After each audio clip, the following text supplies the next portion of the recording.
All right, a very good morning. So we are finally there on to day 5, the last session for this particular module.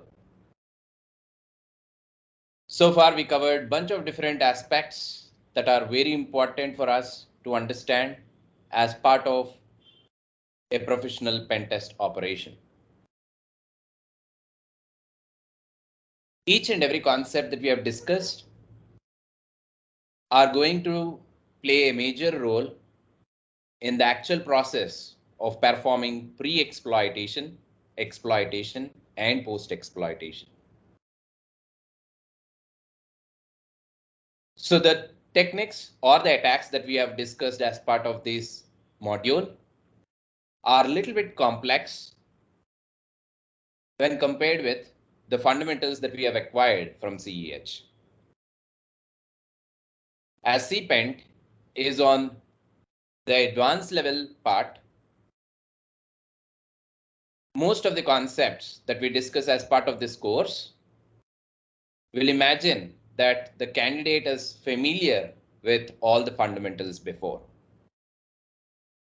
Unfortunately, there is no bridging between CEH and CPENT that can give you those prerequisites. For example, module 13, which is all about binary analysis, covers a lot of concepts that are going to exploit vulnerabilities based on the bad coding habits or the way how the operating system functions in executing executables. To understand how to exploit binaries or dig deeper into processors and also memory management, we must have strong fundamentals from computer operating system and also computer organization. I hope most of you are from computer science background and you all remember the actual subjects that we actually learn from our graduation courses. So computer organization or operating system fundamentals are the key components to understand the binary analysis or binary exploitation. In spite of going through the fundamentals, CPENT course will directly jump into buffer overflows or writing your own code for exploiting vulnerabilities that are existing in the actual binaries. Of course, CPENT is mainly focused on the Linux related buffer overflows or Linux binary exploitation. But any other pen testing that you come across will include Active Directory missions. I mean, most of those environments are Active Directory, means we have a lot of Windows environment. As a professional pen tester or else a security engineer or consultant, it is very important to have the right fundamentals of using Linux and also Windows environments. Even the material that you have received from EC Council for the CPENT will expect that you already have all those fundamentals in mind, so directly jumps into the actual exploitation part. That is the reason why in our journey of last 4 days, I mainly focused on giving you the methodology and also discuss some practicals out of the actual material. I feel like the things that we discussed in the class are kind of basic fundamentals and they are going to help you in understanding the advanced concepts which are part of the iLabs. In fact, most of the practicals that you observe in the iLabs are not going to relate with each other. I think by this time you already went through the iLab platform and did some kind of labs over there. I highly recommend you to make sure that you complete all the labs that are present in that iLab platform. So as discussed on day 1 of this course, success of the CPENT exam, I'm talking about the actual EC Council CPENT 24 hours exam, is completely relied on the material which is the theory material present on your Aspen portal, the labs, which are part of EC Council Learn on Demand platform, and the last thing is the practice range. I came to know that you all don't have that access to the practice range. No worries. If you are thorough with the practicals that are part of iLabs, all you need to do in the practice range is to apply these things that you have learned from this material. The actual tricky part is where the practice range is kind of black box pen test, except for the IP addresses or the sections of IPs that are associated with 8 different zones. You will know, don't have any kind of information related to the missions or what kind of defense is placed in there and so on.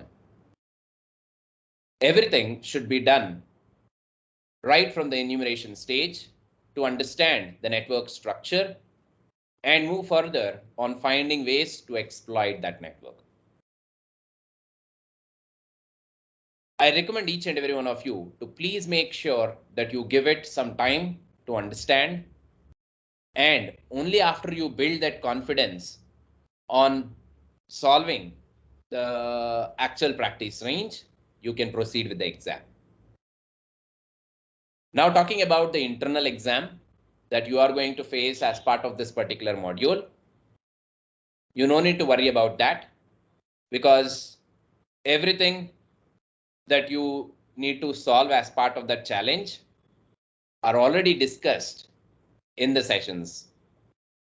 So if you are able to watch through all those session recordings, and if you have perfect material prepared out of all these modules, all these sessions, you can easily solve it. In fact, I can't reveal on what will be the challenge, even though it is me who created it. It is not complex as the one that I shared on day 1 of this course. I know that by this time, most of you are very much worried about the exam that is going to hit you soon. Comparing it with something that we have did on day 1. One thing and I can assure you is it is not that complex. If you have your running notes and if you refer to all the recorded lectures of these 5 days, you can easily solve it, right? So please make sure that you prepare your running notes in such a way that it will be easy for you to refer to it. So the exam that you are going to hit as part of the internal assessment will have one box, one mission, same as what I have shared with you on day 1. All you need to do is to load that mission onto your virtual box and gain access to 2 different flags.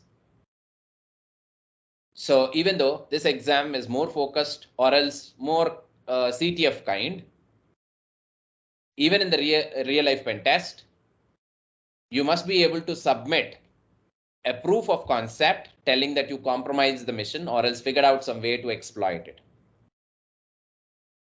As part of examination environment, to prove that you are there with the right skill set, asking you to grab that contents of a flag or something else is the best thing that we can do.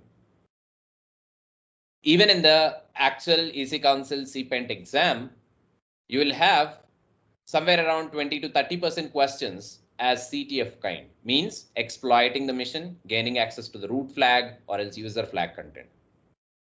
Not all questions in the CPENT exam are that kind. Today, I will take you through certain examples and will also show you what kind of questions that you can expect as part of the very first set of practicals that we'll do as part of today's session. And one thing that you must remember, this exam, I mean CPENT course or the exam, is not like other certifications that you do.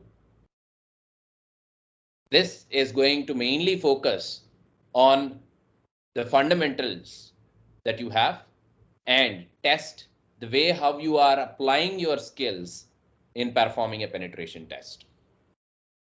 That is the reason why it is completely different from any other pen testing related certification that you see in this domain. When compared with all other popular certifications as part of pen testing, I feel like CPENT is much on the easier side if you are there with right understanding of fundamentals. Of course, there is a lot to review, there is a lot to read, right?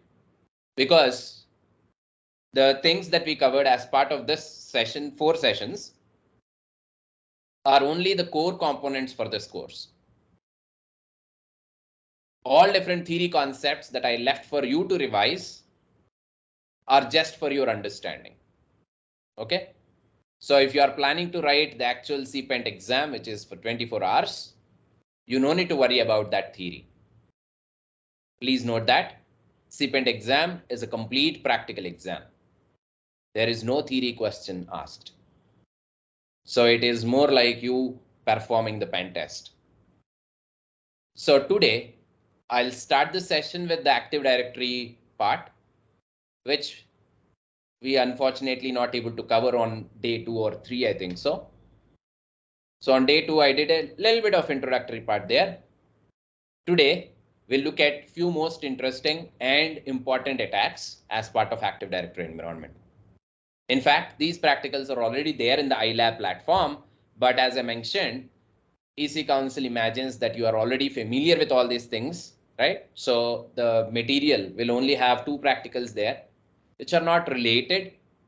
To have the right understanding, you must go with some fundamentals well before. So this is same like any other pen testing certification exam. You are allowed to go through the material. You are allowed to look at your notes. You can Google the things. You can also access the iLabs during the exam. There is no restriction on tools, right? So you don't need to worry about by hearting any command. Please make sure that you watch, rewatch, and redo the practicals that I have explained as part of last 4 sessions multiple times to get a good hold on the process. So process is the key. If you are there with the right methodology or the actual process on how to approach and perform the information gathering or exploitation or any other post-exploitation step, you are good to go. Make sure that you prepare cheat sheet out of all the material that you have written during these sessions. Cheat sheet essentially need to have all the important commands or else some kind of topics in it. For example, we frequently use these three tools that I've mentioned, like Nmap, Metasploit framework, right, and Wireshark. Make sure that you have cheat sheets for all these 3 in your notes. One thing that you can do is you can go online and get this book, which is Red Team Field Guide. Have I mentioned this before? Yes or no?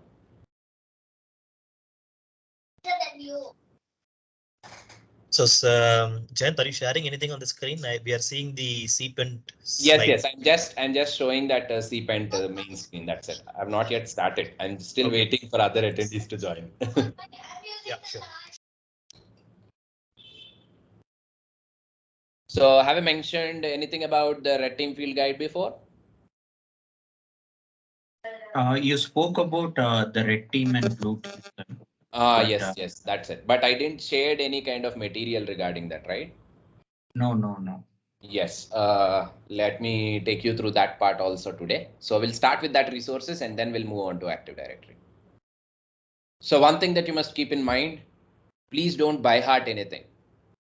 During the actual CPENT exam, which is of 24 hours, you can refer your notes, right? You have enough time to solve all the challenges, right? Make sure that you book 2 12-hour slots for the exam. I will talk about the exam in detail at the end of today's session. We'll dedicate somewhere around half an hour to 45 minutes of time just for this particular aspect, or somewhere around 1 hour time for just this particular aspect, giving you the complete insight of the exam. And also I'll take all the questions that you have related to the actual exam or the course. Okay.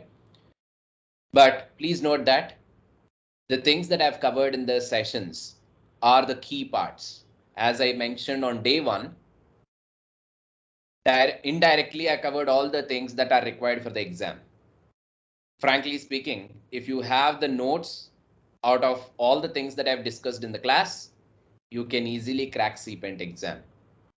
Not only with the CPENT certification, but with the most prestigious LPT certification from EC Council. So to attain that 90% mark, you must have the right understanding of all the concepts that we have discussed in the class. Make sure that you re-revise all these things. At any point of time, if you're struck with something, drop me an email. When you are writing an email, please mention all the details on what is the issue that you are facing, what is the area that you are practicing and all, right? So once you drop me an email, rest assured I will be responding for sure, right? But at times it may take somewhere around 15 hours or 24 hours for me to respond back. At times I may respond immediately, as most of my day is filled with the sessions, training sessions. Even today, immediately after this particular session, I have one more session at 6:30. So it is kind of full busy schedule. Anyhow, I'll pick my time somewhere early in the morning to respond. So please make sure that you write every detail in one single email, right? So that it will be easy for us to communicate. With these things said, don't worry about the internal exam. You can easily crack it, right? So the actual internal exam related missions are already shared with your team, and they may come up with all the instructions for you based on how the marking scheme is. I'm not sure on how the grading scheme is. So they will decide on how to go with that particular exam. But the mission that I've designed is very simple when compared with the one that I shared on day one, right? So by keeping all the concepts in mind, I only picked some most important aspect of different things that we covered as part of these last 4 sessions and also today's session, and added that onto that module, right? It is not that complex. But if you are planning to write the actual CPENT exam, then it will be challenging for sure. So I'll take you through all the hints and help at the end of today's session. With that thing said, without wasting time, let's directly jump right into the content of today's session. I hope almost all of you are here, my dear friends. Thank you so much for joining me on this session. Let's begin our day 5 with the Active Directory module.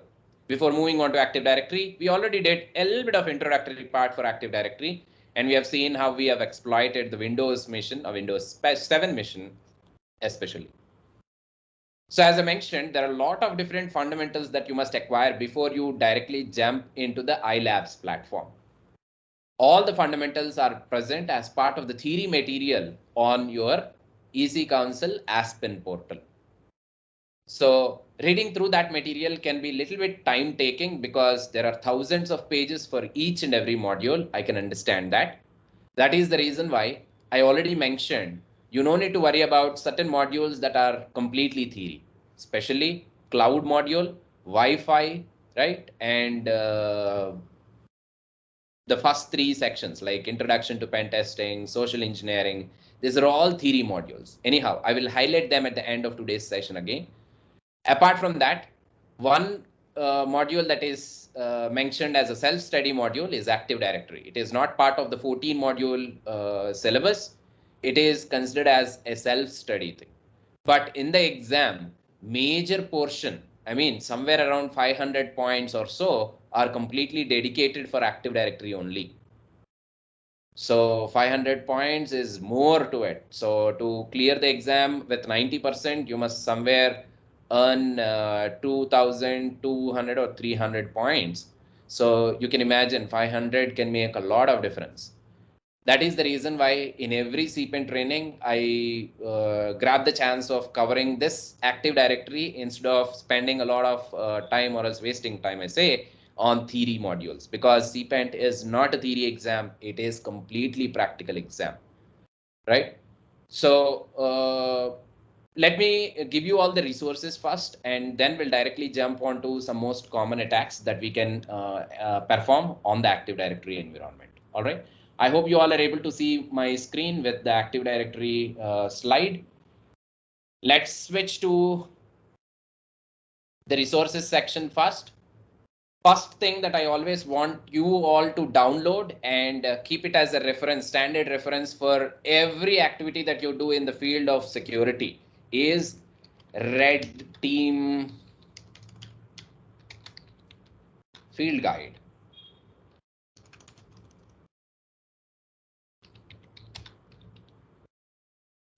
Red Team Field Manual, right? Anyhow, you can go and get a PDF copy of it. Let me drop this link in the chat. This is too good resource that really helps you a lot. I wish I must have referred this one, right, before my CPENT exam, but we learn from the experiences, right? So this particular thing includes every command, every tool related cheat sheet, right, that you need during your pen testing process, including the Linux fundamentals, Windows fundamentals, right, networking fundamentals, and a lot of cheat sheets associated with Nmap, Wireshark. Trust me, my dear friends, wherever you go, Nmap, Wireshark, Metasploit is not that compulsory because you can actually do most of your attacks manually, right? So today we'll show you on how you can go with it without Metasploit also. So you can see for everything there is a cheat. So Linux commands, the most common commands that we run, right, as part of our pre-exploitation, post-exploitation. I hope you all are there with this knowledge from your CEH, like host command, dig command, DNS enum, DNS recon. So based on what is the service that you have identified, these are all enumeration tactics that you must apply. Anyhow, not all these things will be applied as part of CPENT thing because you already know whom you are targeting, what is the IP address that you are attacking, right? But these are all generic things that you must keep in mind while performing any kind of exploitation or a professional pen test. So I personally feel like this is one standard resource, right? If possible, take a hard copy and carry it with you for every pen test that you conduct. And you can also refer to this kind of material in your exam, right? You can also bookmark this and open this during the exam. So it is complete open book exam. So you no need to worry, no need to buy heart, right? So people buy heart and they the by hearting part of this commands will override the actual process. So they know all the commands, but they don't know what is the process or how to approach solving that particular challenge. So please make sure that you go with complete free mind, right? No matter what kind of attack that you are doing. In fact, the one that I mentioned in the last class, like hack toolbar, right? Here you can see all the commands. In fact, this is kind of shorthand list. And this is a complete lengthy manual, somewhere around 111 pages, 100 pages of content, right? So different cheat sheets are also included, especially the Wireshark analysis cheat sheet, which will help you in case of IoT and OT and OT in SCADA challenges that are part of CPENT exam. All right, so these are all cheat sheet, what kind of Nmap scans that you can perform, right? What are the most important options that you must remember? So don't probe for live hosts, right? So this is one of the most important option. I still receive, as I've already mentioned this in the previous session, even today I receive a lot of messages on LinkedIn asking the same exact question, right? From the students who actually appear it for the first time and from students who took training from me. They actually forget this option, right? This will not allow them to see the missions that are live. So let me switch to my lab and show you how this thing works. So I'm there on my Kali Linux and I have my server set up there with all the Active Directory environment. I have my Windows Server 2012 up and running, Windows 7, right? And I think I already have the Windows 10. Let me boot the machine. So I have all three devices here. So this is a very short AD setup that I did, but I have a complete lab setup where you can apply all the tunneling and all. Anyhow, this kind of lab setup is already there in the practice range. Okay, so if you have access to the practice range, you can actually do all that aspect, but don't worry. The practicals that are present in the iLab environment are also enough for you to start with the exam. In fact, I built all these labs only after completing my CPENT exam, just for the training purpose. So the server that I set up at my home is mainly used for all the trainings. So where I boot all the devices, creating the entire environment, right, to demonstrate tunneling, right, Active Directory attacks, exploitation, and a lot of privilege escalation aspects, right, and so on. So no matter where you are performing this pen test or else on which missions you are performing the pen test, the process or the methodology remains same. So as you can see here, the Windows 7 mission IP address is 205 and my Active Directory domain controller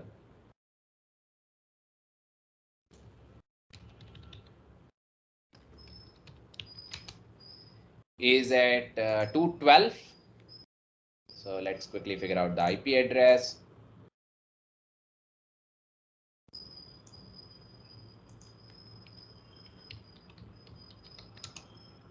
So it is at 212 and this Windows 10 mission is also part of Active Directory environment. These two are the two joints that are connected to the Active Directory server. So 211. Let's quickly perform an nmap scan on all these three devices.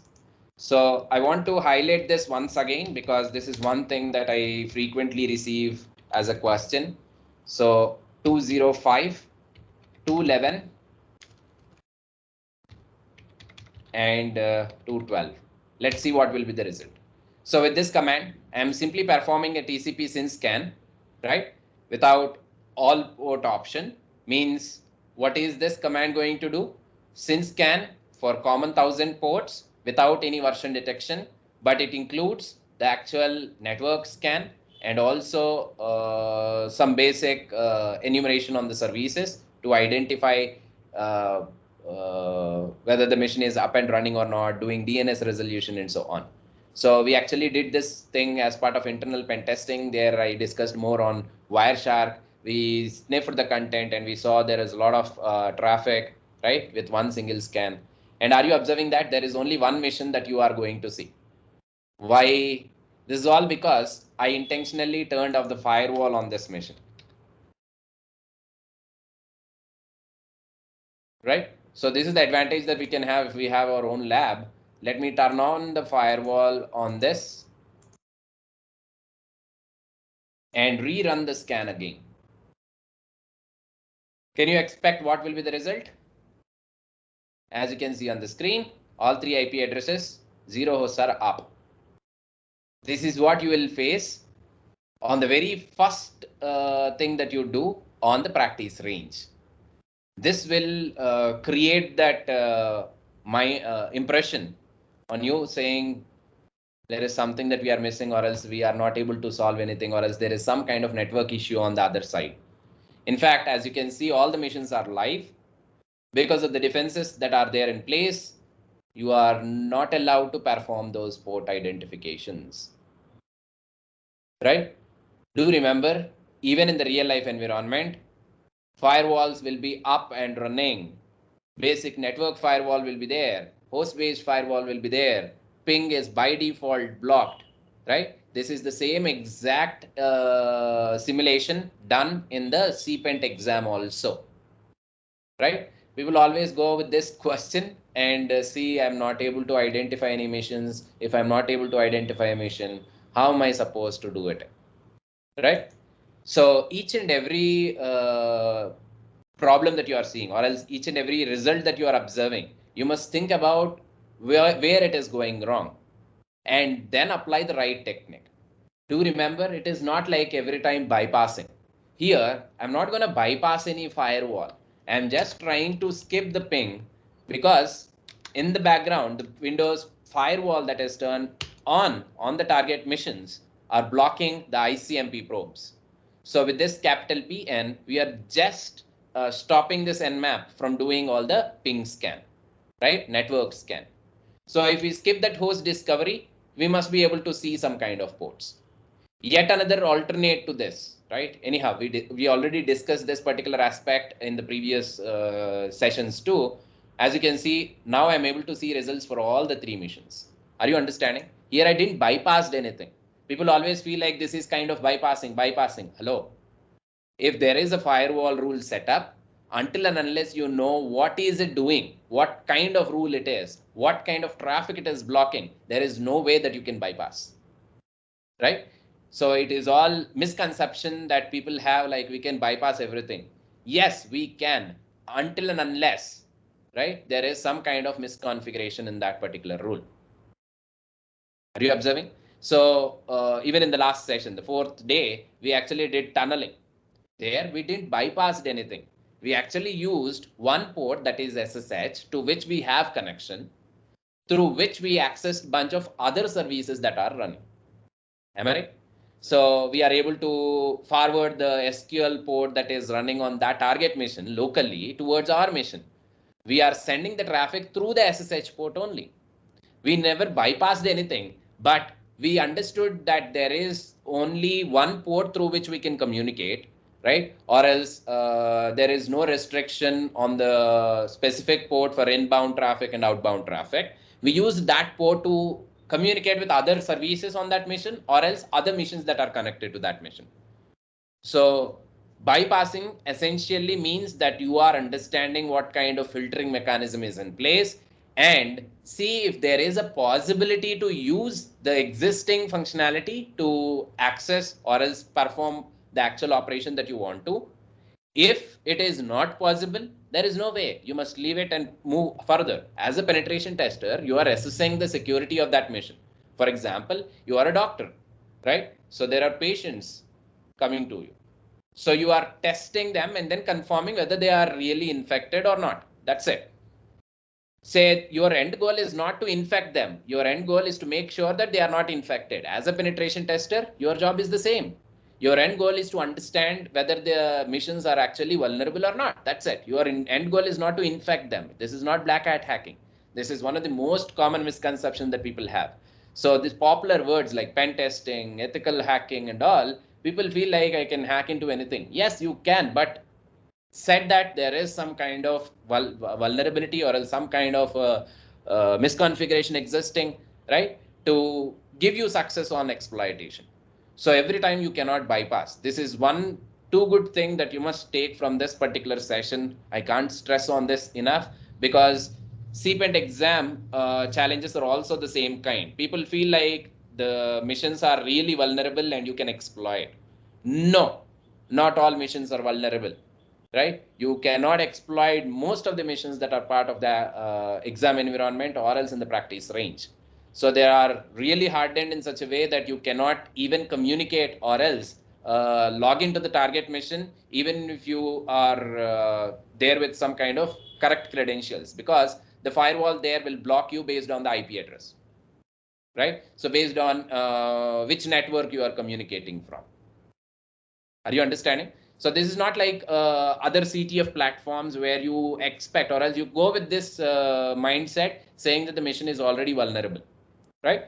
So this is one thing that you must understand when you are going on to CPENT exam, because people are failing only because they are imagining that all missions are vulnerable, and they always waste their most of the time on trying for ways or looking for ways to exploit it.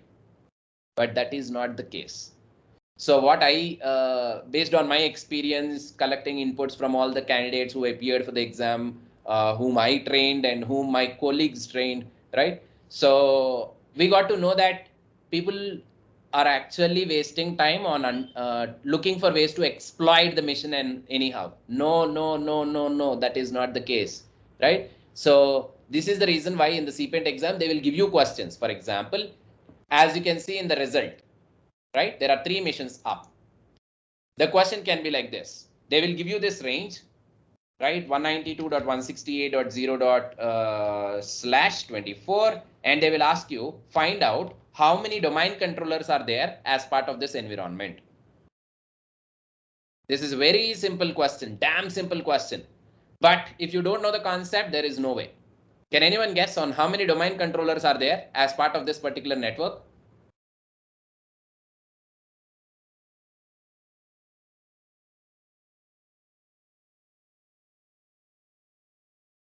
Can you scroll up to the ports, sir? Okay. One is there. Very good. One. How many of you strongly believe that there is only one domain controller? One domain controller and two client systems that are Very connected. good. Very good. In fact, I've actually shown you all the three missions here. So there is no, there are only three missions, right? So among all these three missions, obviously one is domain controller, and we can easily identify that with the Kerberos port that is open. 88 is the Kerberos service. So Kerberos is the default authentication mechanism in Active Directory environment. Obviously, the domain controller will have this particular port open. And yet another thing that you are seeing is this LDAP port. So lightweight protocol that is used for making all the queries between different clients. Especially this LDAP port can be utilized to query the domain controller for understanding how many users are there, right? How many valid user accounts are present in this domain and so on. So this can be one of the questions. Are you understanding? This is very simple. They will ask you, what is the IP address of the domain controller? How many domain controllers are there can be a question, or else what is the IP address of the domain controller? So what people do, they run this particular network scan to see how many missions are up. Obviously, they will come up with this result. That is where no chance of answering it. Do you know that how many points that question will be? That question will be of somewhere around 20 points or 10 points or 30 points at times. See how simple it is. But without having a right understanding of the network, will fail. Right? So based on the experience, based on the opinions that I've collected from all the attendees who appeared for the exam, right? I observed that these are the challenges that they faced in the exam. That is the only reason that they have failed. If they have identified the missions, they could have answered it easily because they know that domain controller will have all these ports, but they don't know that, or else they forget this option like all the defenses in place will block ICMP or else some kind of network scan. Got it? This is one simple question that I can tell you. Yet another thing is they may ask you on what kind of vulnerability. There is a client on this network, right? And that is vulnerable for a serious SMB vulnerability. What is that vulnerability and what is the IP address of that mission? This is yet another question. They will not ask you all the time, exploit that mission and get the flag.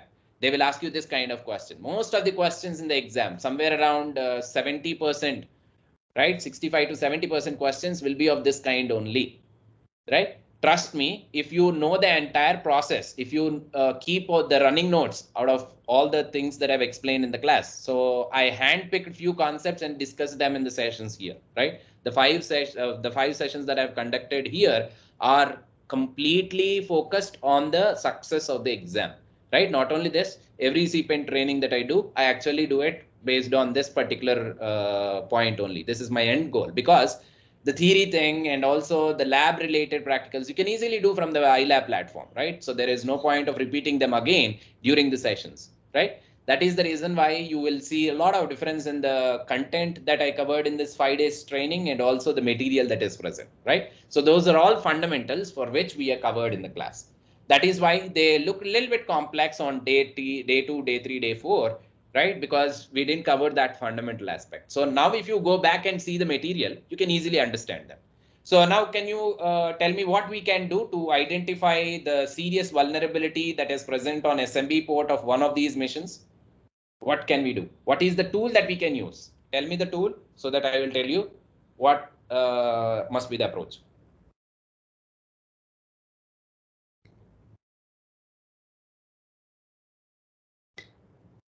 How to identify, what is the tool that we can use to identify vulnerabilities associated with some SMB port? This is kind of tricky question. You know, Nmap. very good. That's it. So you all know Nmap. We all know that can be used for identifying vulnerabilities, but you all think a lot now, right? This is why don't think complex.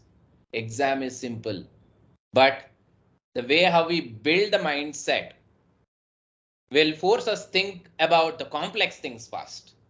In fact, it is not that complex.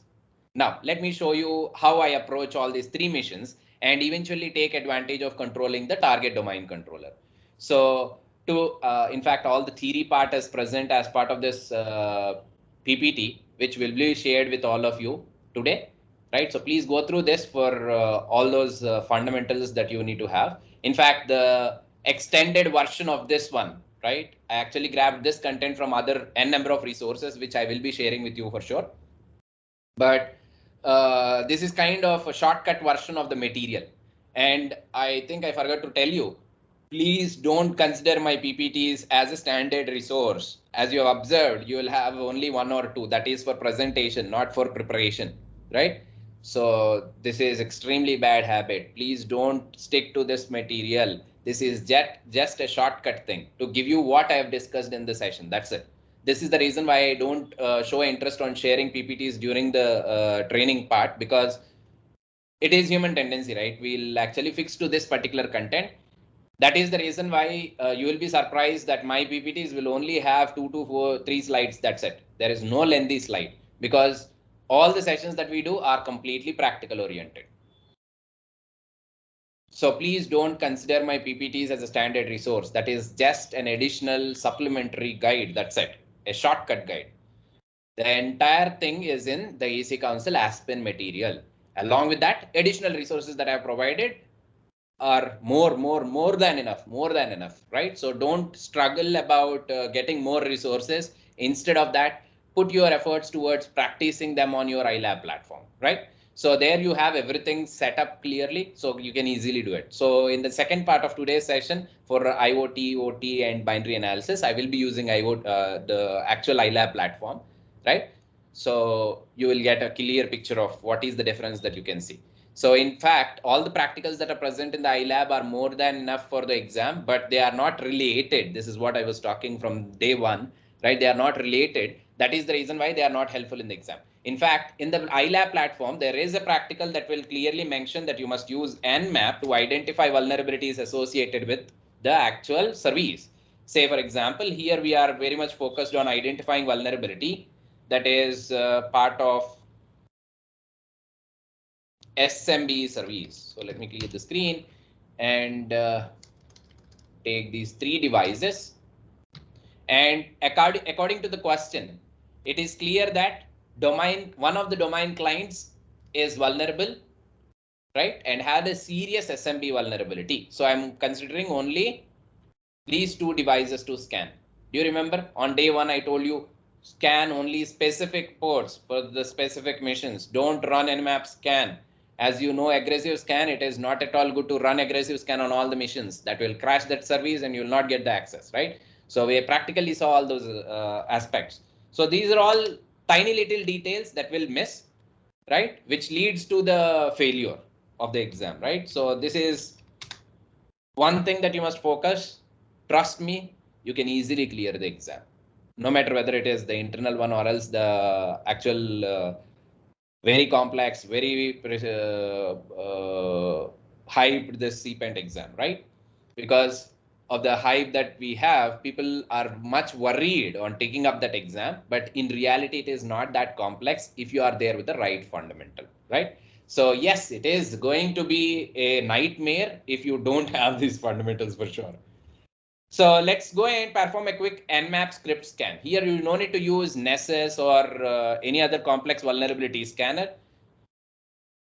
Again, the same point that I always raise, Nmap, Metasploit, Wireshark, more than enough. You no need to have any other fundamentals from your CEH, right? So if you know the basic theory and basic understanding of brute forcing attempts and all, more than enough. Those are the tools that we'll use. So if you want, you can dig in deep, right, to go and get more tools to simplify your job. But solving the challenge is our end goal for the exam, right?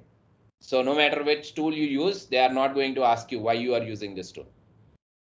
So the script that I'm going to use is SMB related script. So SMB vuln script. There are so many scripts that are present as part of this vuln section of SMB. So I'm going to run all those scripts on these devices, right? Anyhow, we must always add this capital P-N, because without adding this, you will not able to identify this port. If these ports are not identified, then there is no way that this script will run there. All right, that's it. So let's run the scan and see what are the ports that are vulnerable and what are the actual services that are running on this. That's it. One single scan clearly demonstrated that one of the clients, so 205, is vulnerable, and it is vulnerable for MS17010, which we have actually discussed in the previous session, which is remote code execution vulnerability on SMB version 1. That's it. Answer is there on your screen. One single scan. It didn't took much time, right? Just 6.38 seconds. But if you don't know the logic, you will waste your 1 hour or 2 hours of time, and time will be ticking. Somewhere your 12 hours will be done, and the next 12 hours are also gone, right? So this is why putting up all the things in your running nodes will save time. In fact, you can clear this exam in just 12 hours. That too, if the brute forcing thing takes a lot of time. Even for the brute forcing, they will give you password list. Word list will be provided. You don't need to build word lists using any of the tools like Crunch, Carp, Quill. You don't need to use them. You will be provided the actual username list and the password list. You can run that username list and password list. Right. So based on the tunneling that you do, say if you tunnel the traffic and then running brute forcing, it takes time. Same as what we have seen in the last class, where we use proxy chains in connection with Hydra and bunch of other tools, right? So in that case, it will take time. Except for that time, you don't need much time to answer most of the challenges. 65 to 70% challenges are the same kind, right? So not the same questions, but this is the actual example that I can give you, right, on how the questions will be. And moving further, they may ask you how many shares are present as part of mission. They will give you the IP address. So 205 or 211. So how many network shares are present? So you must take advantage of going through the Nmap scripts once again. So you can use Nmap scripts, or else you can go on Metasploit for this purpose. So locate everything.nsc and grep for SMB. And you will see some scripts that are associated with enumeration, right? So what are the things that you need to enumerate? You want to enumerate shares. So simply copy this and run that script against the targets using the same command. In this case, they already provided you IP address. To simplify your job, all you need to do is to run this only on that IP. That's it. So among all these shares that are present, you can see admin as a default share in all the Windows missions. C and IPC, these are all default shares. They will ask what is the share that is present. Then you must answer what are the additional shares that you see apart from IPC, C, or admin. So the share is share 02 and Win10 share. That's it. That's the answer. Got it? So you must get the right idea at the right time. One more point to highlight: if you are not able to perform ping and all, right? So if you are not able to identify devices using network scan, I already mentioned NBT scan. NBT scan can give you the actual result with the host names and so on. So let us run the NBT scan and see what we can identify. So if there are some SMB ports that are open, you will see all those missions related host names and the concerned MAC addresses. Now the question can be like, what is the host name? What is the computer name of the mission that is part of the network with IP address as 212? It is HSDC. That's it. Got it? So even I struggled a lot on first 12-hour slot because I don't know all these things there, because we also come up with the same exact practice and all. So in the after first 12 hours, this is the reason why I ask you to book 2 12-hour slots for the actual CPENT exam, because the first 12 hours you can put time into research and identifying all those vulnerabilities and solve most of the challenges. And after the first slot, you will have somewhere around 3 days time before you book the second slot. So in this 3 days time, you can go through the material once again, right? And only focus on the challenges that you failed to do in the first slot. See the convenience that you have for the CPENT, right? So no other exam is like this, where you can take some time in between the exam durations. So you can rewatch the videos that are part of this training, and you can go through the material once again, right? And get back with that solution, and then try that in the second slot. Second slot will not take much time because you already solved most of the challenges in the first section itself. So don't always go with one single tactic. That is the reason why in the network pen testing modules that we have discussed, I think somewhere around third session, fourth session, right? We mainly focused on using multiple tools for the same task. This is the reason. If Nmap is not working, okay, fine. Don't put your research time there, searching why Nmap is not working, why going on Stack Overflow or something else is not the choice there, because that wastes a lot of time. We must do that research after the exam, right? And see how they have configured it and why we are not able to solve it, right? And most of the times missions are missions. Yeah, they will respond at times, they may not respond at times. There can be n number of reasons. Someone have crashed it, someone have performed some aggressive scan on it. In fact, in the exam, the missions are dedicated for you, but unknowingly you may have executed aggressive scan and the port is crashed, and that is the reason why the next scans that you perform will not work, right? So in the exam, you will have panel to reset the missions. You can actually add the IP address of that mission that you suspect it is still live, but the attack is not working. In that case, simply put that IP address and reset the mission, and everything will be normal, back to the initial stage. Then your exploits will work. I think I already mentioned this during the actual attack of MS17010. So please note down all these tips, right? So they come handy in the exam. Now, SMB shares are present. So next thing that you can check is there a possibility for us to enumerate usernames through this shares? For example, if I use enum for Linux, which you already know from your CH course, so enum for Linux, I'm going to enumerate everything, right? On 192.168.0.205, one of the clients. And as you can see, there is no possibility for us to connect to the target mission and perform this enumeration. Means anonymous enumeration is not working. You must have credentials to connect and then do it. Now, don't think about bypassing it. See, security measure is security measure. So if they ask you to provide password to login, it means you must provide password. And there can be a possibility where you can bypass that particular thing if there is some vulnerability in the application and it is accepting any kind of random input. That is entirely a different story. If it is asking for password, it means you must provide a password. Then only you can proceed further on enumerating shares or looking at some bunch of other details. So here I was talking about some kind of expecting some kind of usernames, right? So how can you get usernames? Only after having a valid credential, you can get username. Now, what is the step that we can take? Anyhow, we don't know how any of the user credentials so far. How to acquire user credentials?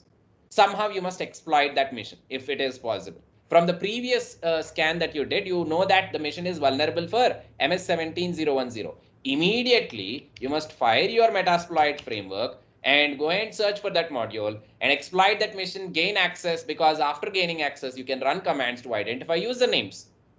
If you know usernames, the word list that they are provided can be utilized for guessing passwords.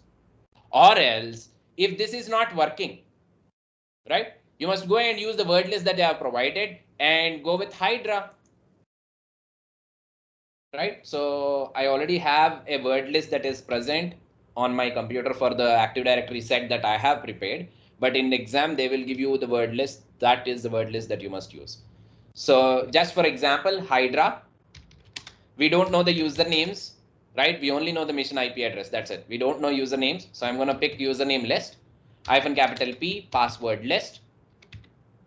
So what is the port that we are attacking? SMB port 192.168.0.205. This is the power of fundamentals that you have learned from the previous module, right? CEH. So if you know how to use Hydra, your job is simple. If you don't know Hydra, again, we must go back and get that content. So I'm telling that it may take some time because we need to brush up all these fundamentals. Immediately, we must get that thought. Okay, I need to figure out username. Then only I can find out a bunch of valid users on that mission. That is the way in which you can gain access. Very good. We did some brute forcing and we got some IDs and passwords. You can see certain patterns that are repeating. Administrator password is in hand. Now you have two options. One, to go and use that MS17010 and then gain access. But do you know what happens if I run MS17010 now? Will I have success or else failure? Is it 50-50 or 100% that will get success? Hello? It's 50%. Not sure whether the same patch can exploit. So the same vulnerability can exploit. Very good. You are on the right track. So we somehow know that from the vulnerability scan that we have did. As I mentioned on the previous sessions, if there is some result that it is from some automated scan or something else confirms that the machine is vulnerable, it is not guaranteed. The machine may be vulnerable or may not be vulnerable, right? That is one point to it. So if the machine is not vulnerable, you will not be able to exploit. Second thing, if the machine is already triggered with a lot of different scans, we saw that the port can be crashed and we may not be able to get success on exploiting that service, even though it is vulnerable. Third case, there is some kind of vulnerability. There is a way you can exploit, but because of some outbound rule, you may not be able to get reverse connection. People always think about reverse connection, but they don't change this port 4444, which is already blocked there. The outbound connection. So anyhow, we know this concept, but the actual exploitation, but during the exam, we may not get this thought. We'll always beat our head thinking of why we are not getting reverse connection. But if you have notes, you can easily know that, yes, I must change that L port value to something else that is commonly allowed by the firewall so I can get the reverse connection. Immediately you do that, you will get the reverse connection. So this is where the difficulty lies for the exam, right? I hope all these examples gave you the clear picture of where you may face difficulties during the exam. So if you keep all these points in mind, trust me, it is going to be very simple. Say, let us check if I can perform that exploitation. Search for MS17010. Use the 0th one, which is the actual exploit. So perform show password, so show options. We can see a bunch of options. R host value to be configured. So set R host to 192.168.0.205 is the IP address of the target, and I'm going to set the L host value to something that is commonly allowed by the firewall, right? And you can also observe if the machine is behind the firewall or else it is in a different network. Do you remember the tunneling concepts? Say, if this machine is not generally accessible, then you must always take advantage of adding the proxy chains thing, setting up the SOX proxy that we discussed in the previous session, right? And then do it through that particular proxied connection. So you must know where to apply which technique. That is very, very, very important. That comes with only practice. So the iLab platform related practicals are enough. And to your advantage, I already covered all the things that you can set up on your mission, right? With the missions that I have designed. In fact, you cannot get all those mission related vulnerabilities on one single stage. But I always feel like if I tell some concept, you must be able to practice it. If you want to practice it, I can't force you to go and get missions from random different sources and then set up on your mission, right? So for one single vulnerability, you cannot go on Metasploitable 2, and for other vulnerability on Metasploitable 3. Everyone may not have the required environment to set up this. So that is why I shared those missions, set up those missions and do the attack there itself. So let us go and exploit this and see if we can get success. So the host is vulnerable, sending the last fragment of the exploit packet. Seems like we may get success, but we are not sure. Let's see.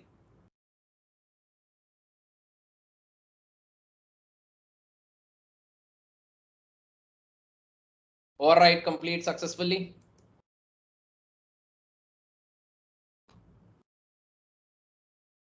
Now you must tell me, will I be able to get the reverse connection, yes or no?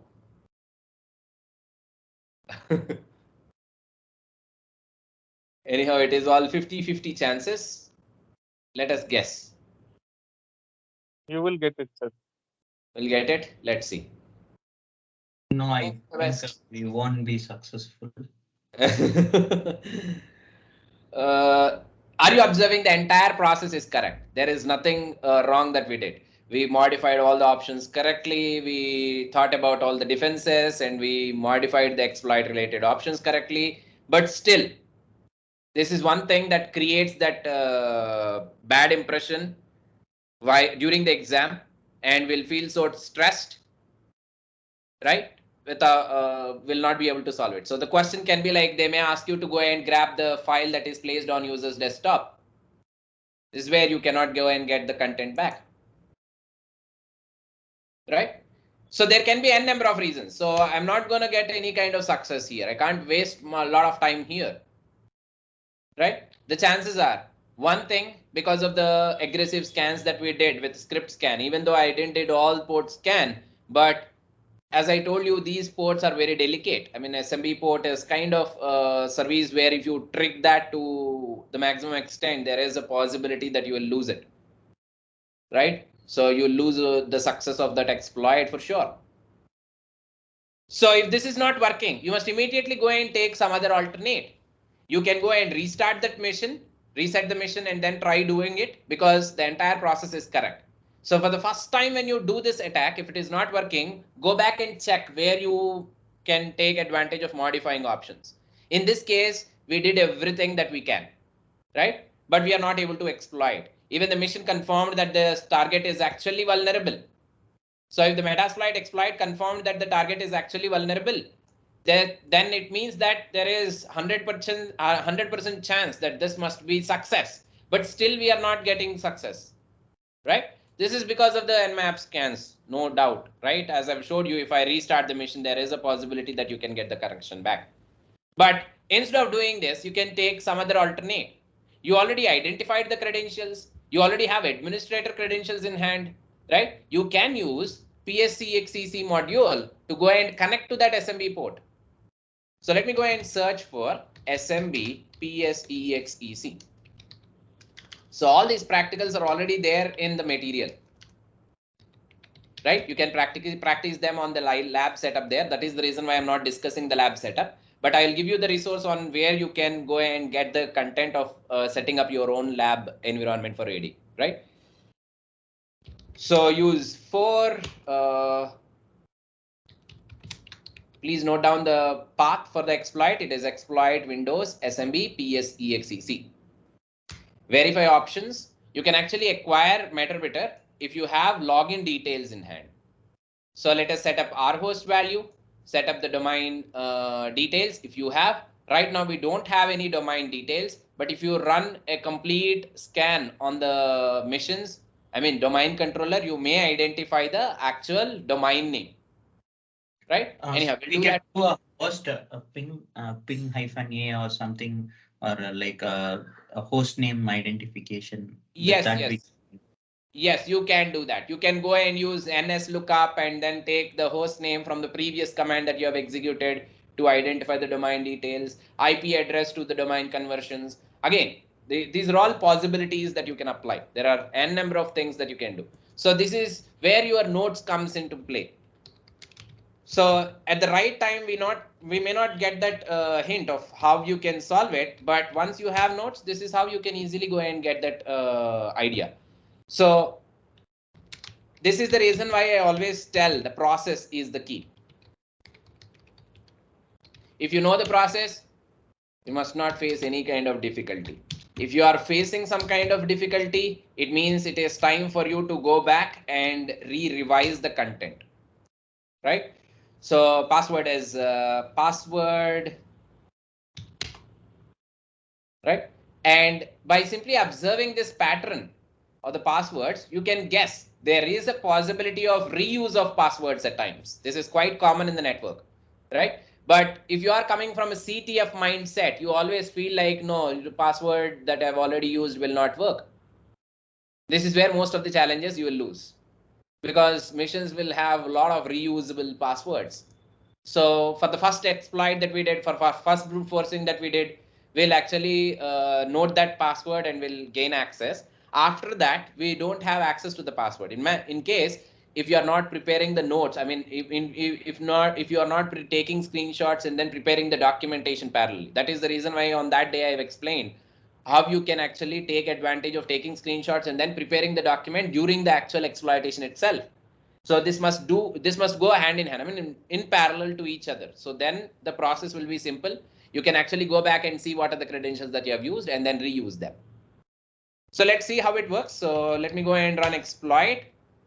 If everything is successfully done, I must be able to get Meterpreter. There you go. First thing didn't work, but now I am able to go and get the content. And now you have the domain name, which is Hacker School.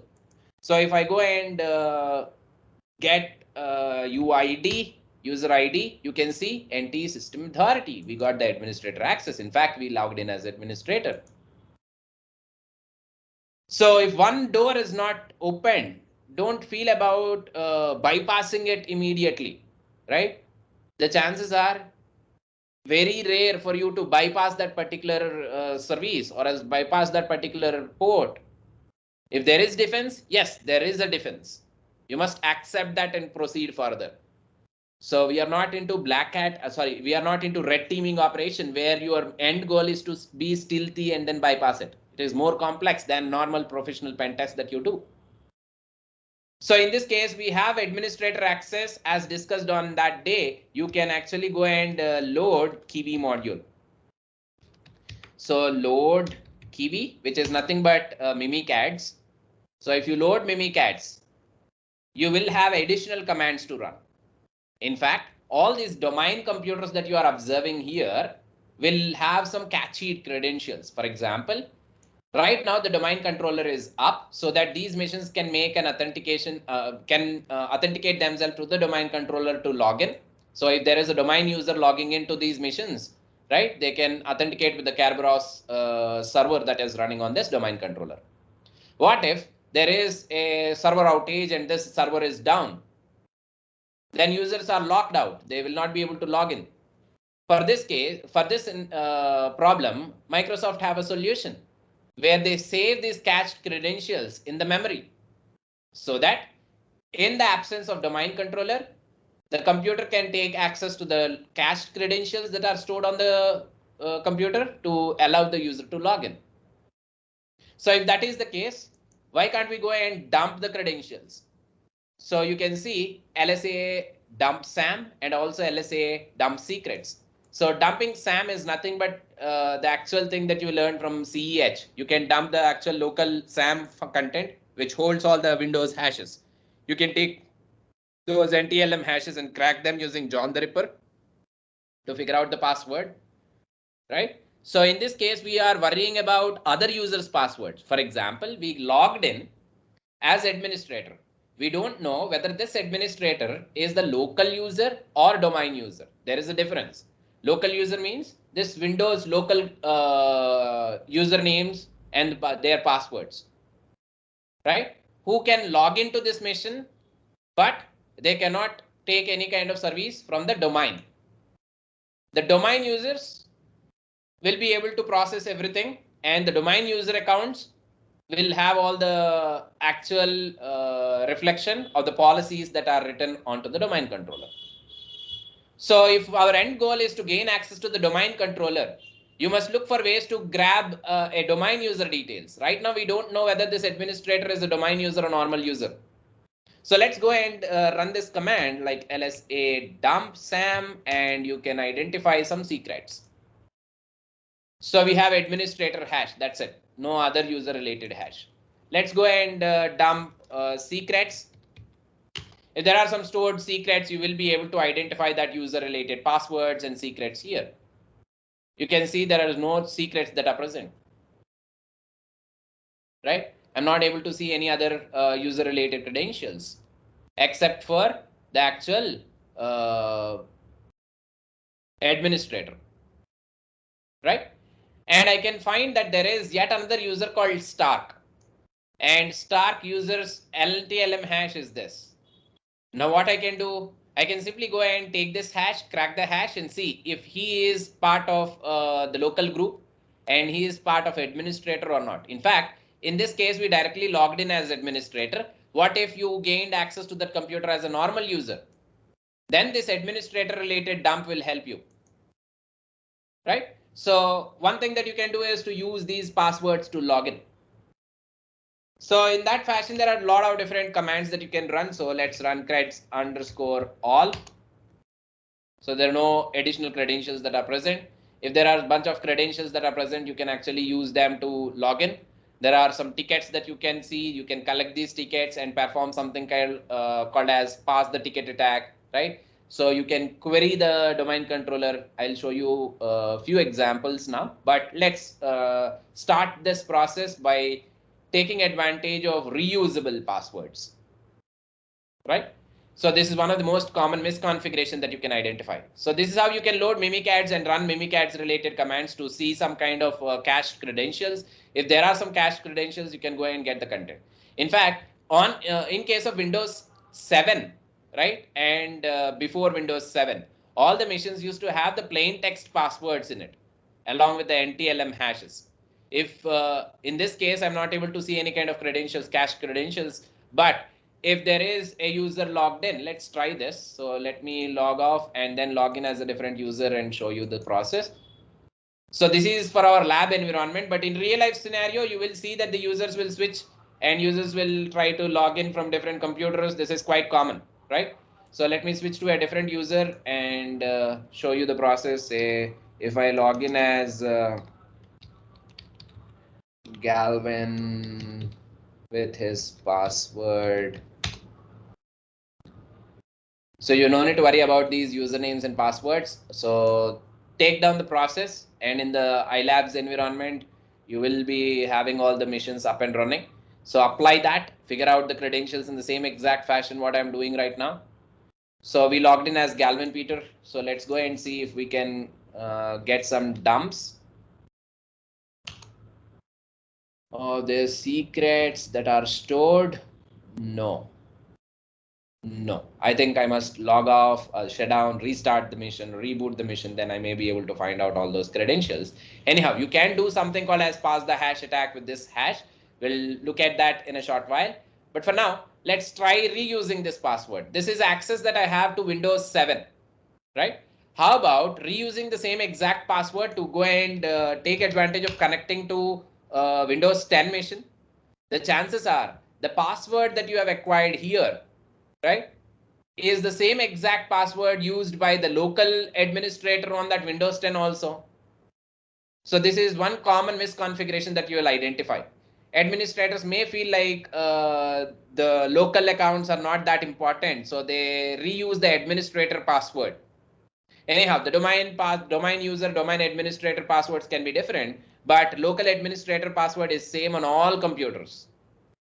If you have local administrator account, you can actually start enumerating even more. For example, here, if I jump onto the shell, am system, right? So I can take advantage of running net user command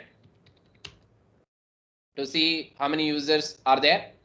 So if I go with net user command with /domain, you can see domain user information. There is Richard, there is Galvin, there is Ellen, Andrew, there is this Kerberos ticket granting server, right, account. So there is Steven. So these are all usernames. So you can simply copy these usernames and start doing brute forcing with the password list that you already have. This is kind of domain enumeration.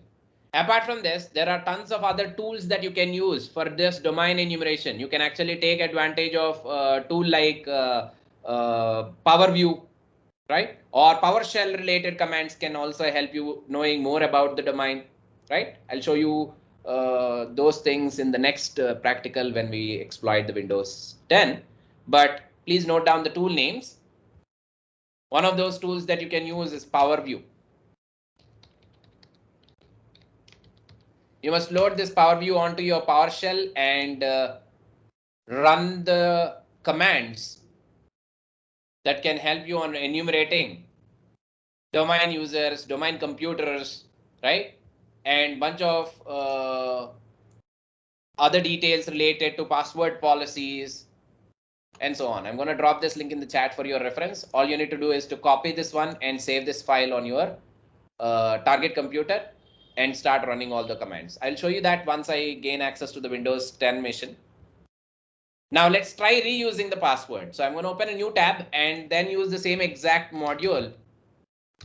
Or else, like, instead of using Metasploit, let's use Impacket Toolkit. If you are using the latest version of Kali Linux, you will have Impacket by default present on your Kali Linux. So even in Impacket, you have this SMB EXEC module, right? Using which you can actually connect to the target Windows machine and get the shell. Now that you have ID and password, you can directly connect and get the shell. Are you understanding? So you can directly connect and get the shell if you have ID and password. So this is the same thing that we did from MSF Venom, sorry, Metasploit framework, right? So here we are using SMB EXEC module to do the same. So take down the syntax. To connect to that target machine to get a shell, you can run this with domain name. So hackerschool.local is the domain name.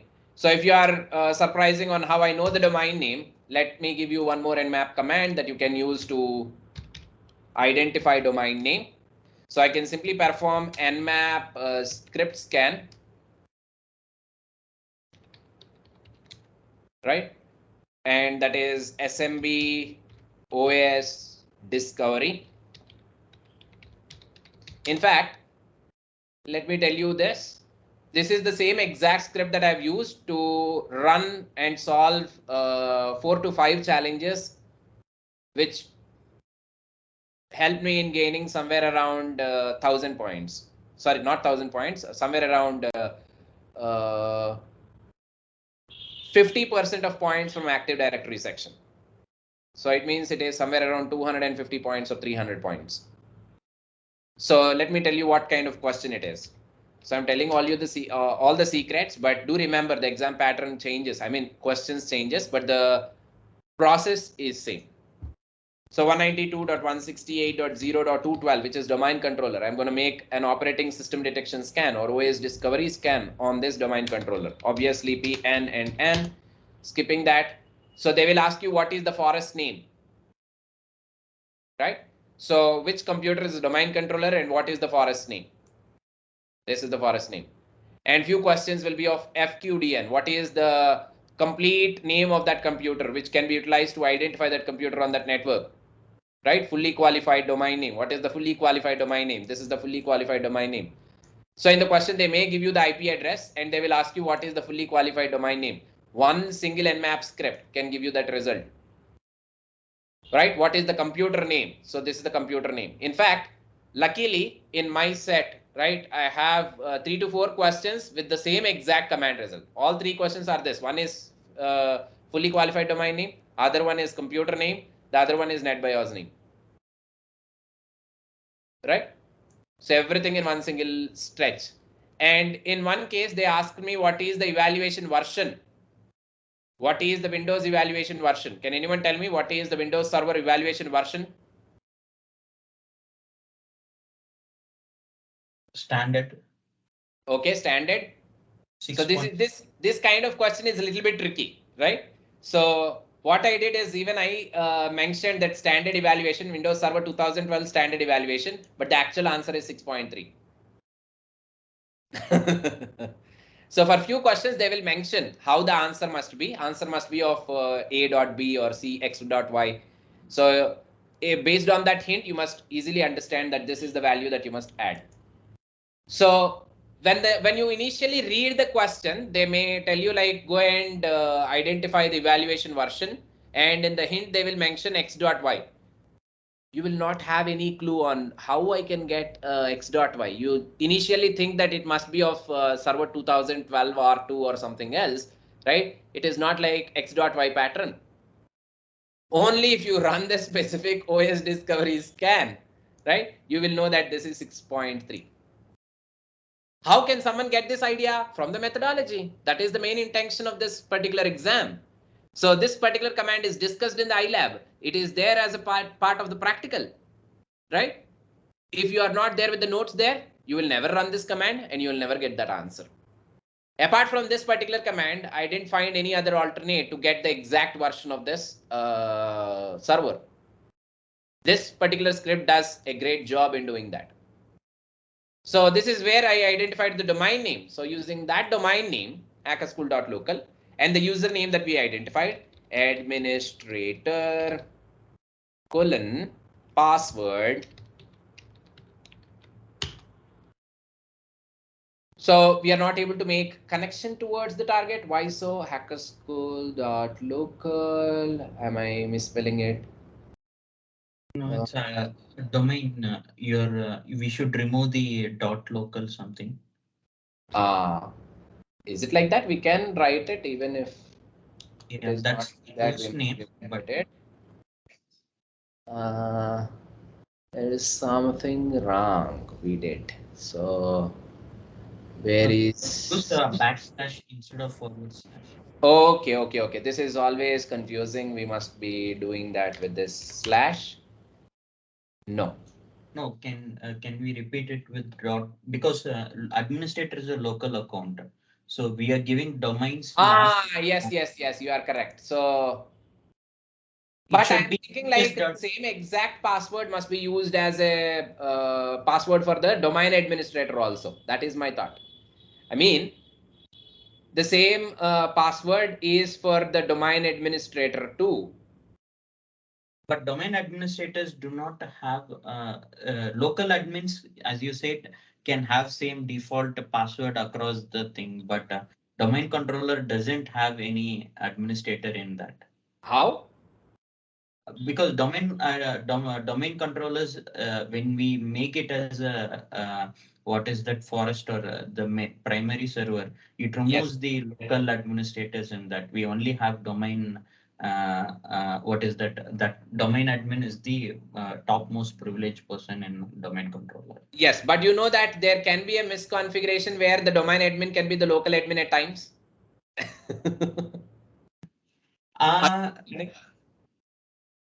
It removes the complete that local itself in the domain controller. It will remove that in the domain controller, but I on the actual local machine I can make him a domain controller, local admin. Yes, you can. So if that is the case, we can access this computer. I'm not thinking about this domain controller. I'm always thinking about this local computer now. Okay. But if that account is a local account, then we need to go with the system host name rather than using the domain. Yes, that is what I'm thinking. Say if I can go with the local name, right? So I am trying to log in as a local user. I am trying to reuse this password for the domain user. So the domain user means you must have the domain name for sure. I got where I'm doing the mistake. We didn't mention the IP address to which machine we want to connect. How can that command know where to go and connect? Exactly. So that is something that we are missing. These are all quite common during our pen test or else even in the exam. So we must go and tell 211 is the IP address of Windows 10. So event not found. So is it not 211? It is 211. But still not able to connect. Why so? So how about using this one to connect to the domain controller and see if there is a possibility? No, you are not found. I think my network connection. Yes, I have network connection, but still why so? Am I using the right module? Is it this module that we must use? Impacket PS. Yes, I think PSEXCC, not SMBEXCC. Sorry. So that is the module that we used in Metasploit, right? So it is PSEXCC. Let's try this 192.168.0.211. Oh, no way we are able to connect. Admin, administrator, SMB, hackerschool.local. No way. No, IP you did not mention. IP identity. Why I'm doing the repeated mistake again and again. 192.168.0.211. This time everything is correct, but still, administrator, is it this backslash? Jayant, I think IP will come separately, or should we? After the password, No, we must mention IP. at the rate, it's not able to take, I think. So let's try this 192.168.0. We can look into the help manual and see how it works. No, I think it is at the rate only. We can look into the help manual once again if we want, but still not able to connect. Impacket PSEXEC hackerschool.local administrator password at the rate the IP address of that mission. I don't know where it is going wrong, even not found. About going with some other IP address. Is it possible for us to log into domain controller? No. Let us quickly reboot this machine. At times there can be a network disturbance. In fact, in my case, the Kali Linux is quite buggy nowadays.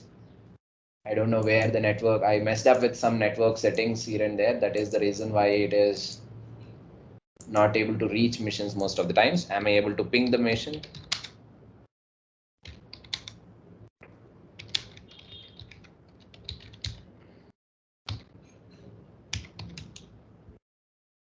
Yes, very good. And am I going to work with google.com? Yes, let's try the previous command once again. SMB packet PSEXEC hackerschool.local /administrator : password at the rate IP address. Event not found. You had done it with 2112. Now we are in 21. It is it 212 is the domain controller. Where is Windows 10? Yeah. Hello. Windows 10 down. I don't know why these Windows machines will go down on of a sudden.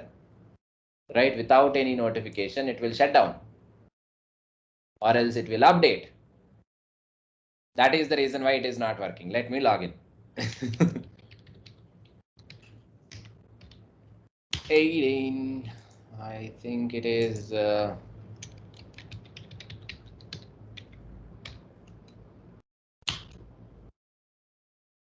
So now it must work. So let's go back with the same command once again.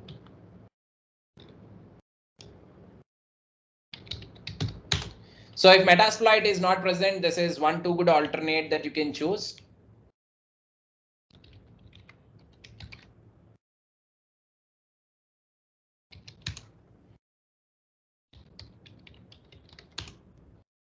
It is 211. Still not able to connect. Is that port open there? nmap -p 445 192.168.0.211.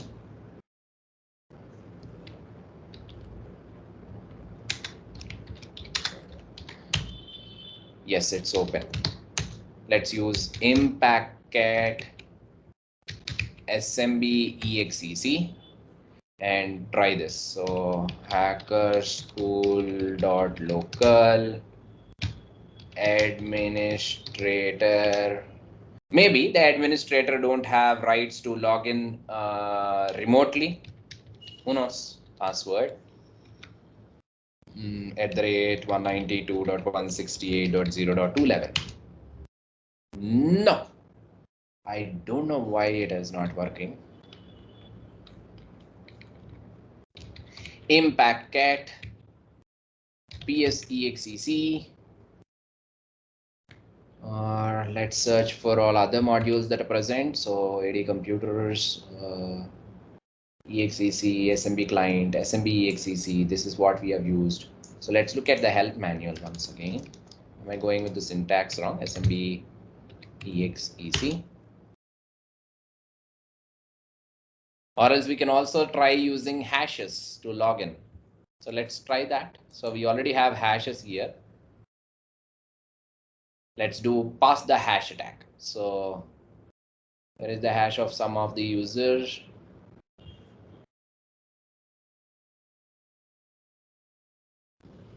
Yes, administrator and administrator hash. So we must add both LM hash and NTLM hash to go and get this thing working. So please note that not only in Packet Toolkit, you can also use a bunch of default utilities that come with your computer.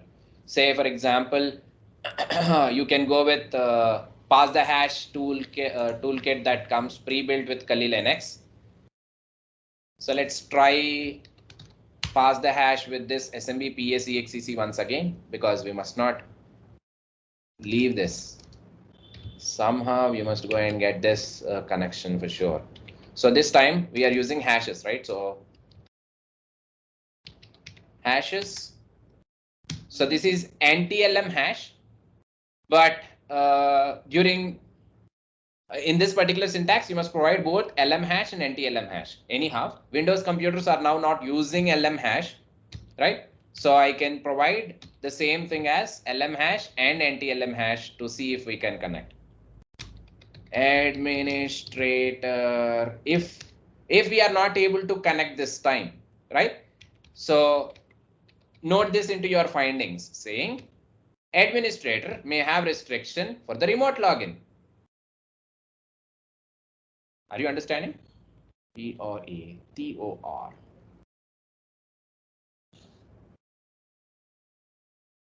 Administrator remote login. Very good. We have administrator remote login.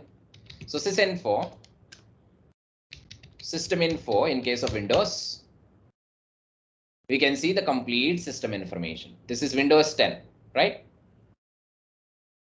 Windows 10 client, client 2. But what if we change the IP? Or else let me exit out of this. I don't know why it didn't work before, but with pass the hash, it worked. What is this here? Chala. Let's try the same on domain controller. Boom. Are you observing that? I have access to domain controller.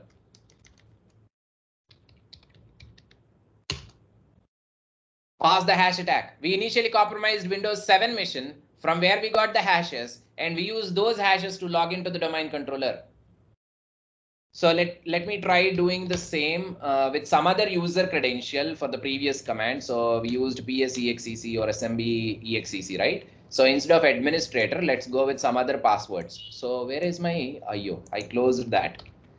So Hydra, please go with the word list as username.txt, password list as passwords.txt, and perform SMB :/192.168.0.211 and tell me the IDs and passwords. So there is other user like Ellen is there, Galvin is there. Ellen, let me log in as Ellen and see.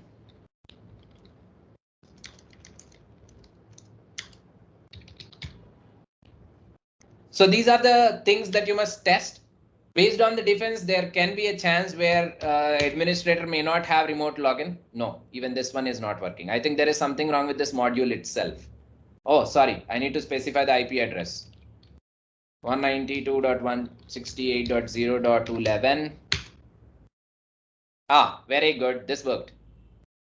Are you observing? In the case of administrator, I was not able to log in, but in case of this, I'm able to log in. The same exact command, there is no other difference. Let's try this admin thing once again.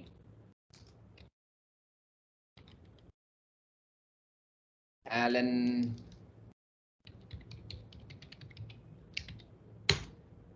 Not possible. Right? So the chances are this administrator cannot directly log into any of the computer using a remote connection. But the local users or domain users or local users can do that. For example, I have this user called as Ninja on the target mission. So his password is Ninja. Let me try. Ninja as username, Ninja as password, and the host name is client 02.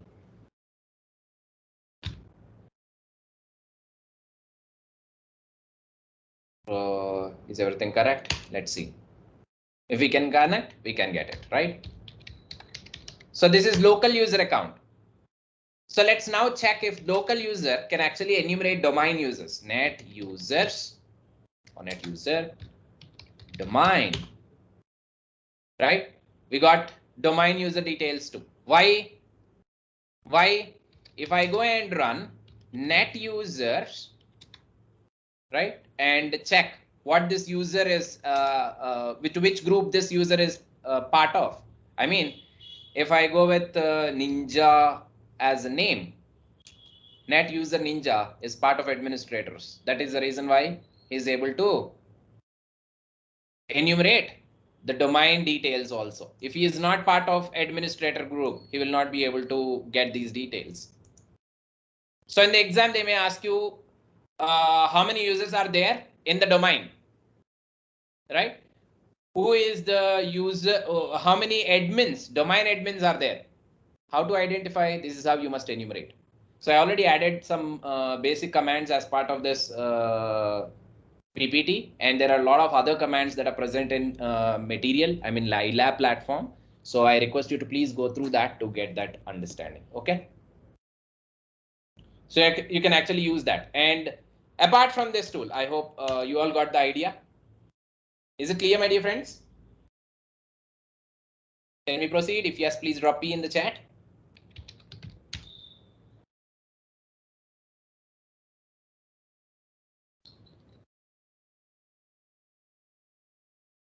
Very good.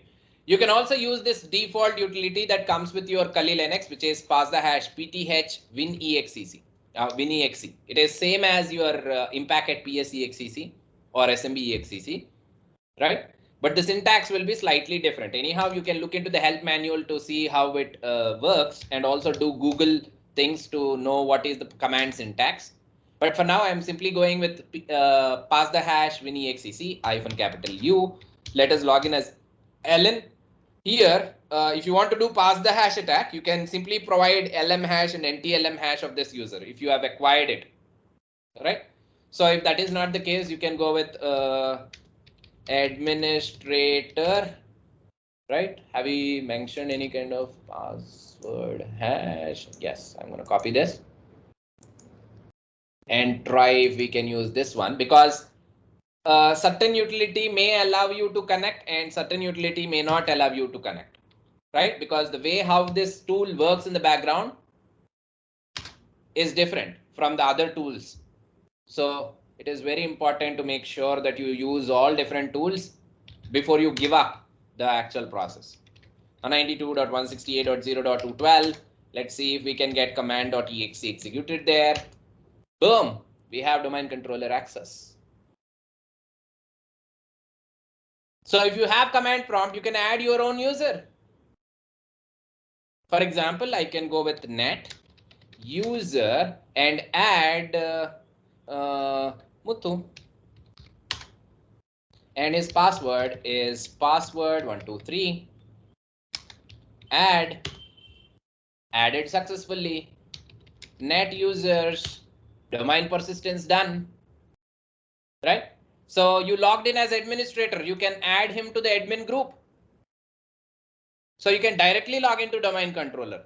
No need to worry about any client or exploitation or something else. Are you observing? This is how the process goes. If you have a domain user credential, you can do yet another more sophisticated attack called Kerberoasting. Before we discuss Kerberoasting, it's time for a short break. Let's break for 15 minutes and we'll see you all after break. Filmenge break ke baad.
All right, I hope all of you are here. If yes, please drop back in the chat so that we can continue.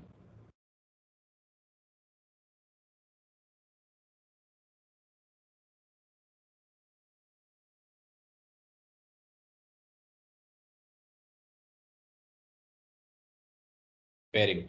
My dear friends, are you all able to see the Kali Linux screen? If yes, please drop Y in the chat.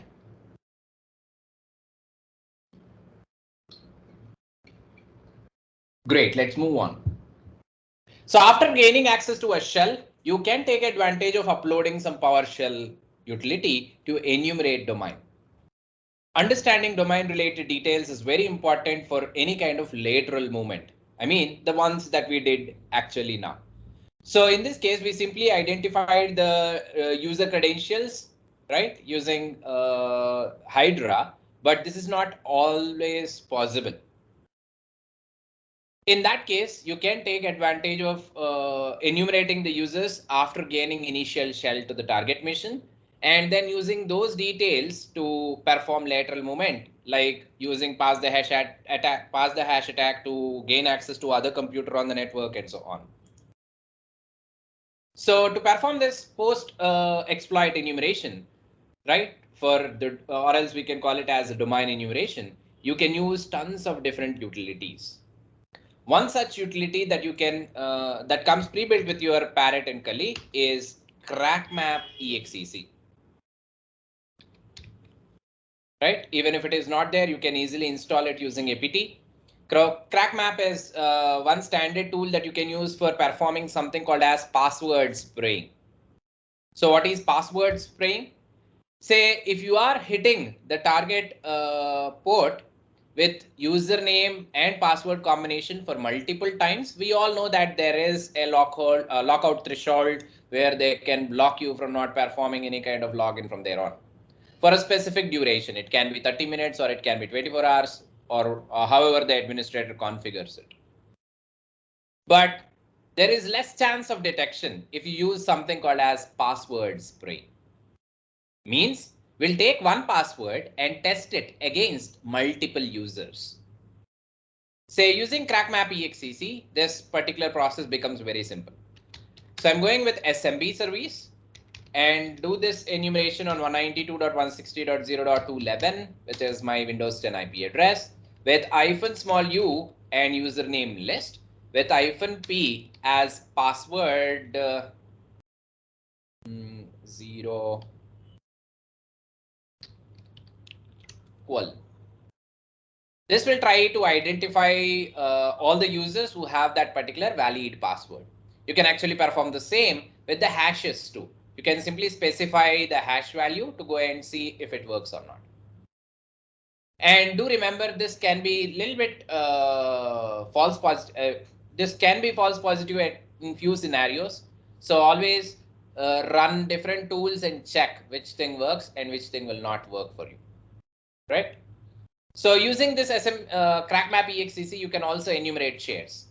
So you can take a valid username and password. So let's go with Alan, a domain user. So it is not always important that you must have access to the domain admin, because most of the post exploit enumeration can be done without domain credentials. So with the help of normal user credential like Alan that we grabbed from previous brute forcing technique, or using some hash dumps that we did before, right? You can actually perform it. So pass the hash is one interesting attack because you no need to crack the password. If the password is super complex, so you will not be able to get that password from a robots.txt or something else, then it will be troublesome, right? That is the reason why pass the attack can be one choice if you are not able to do brute force.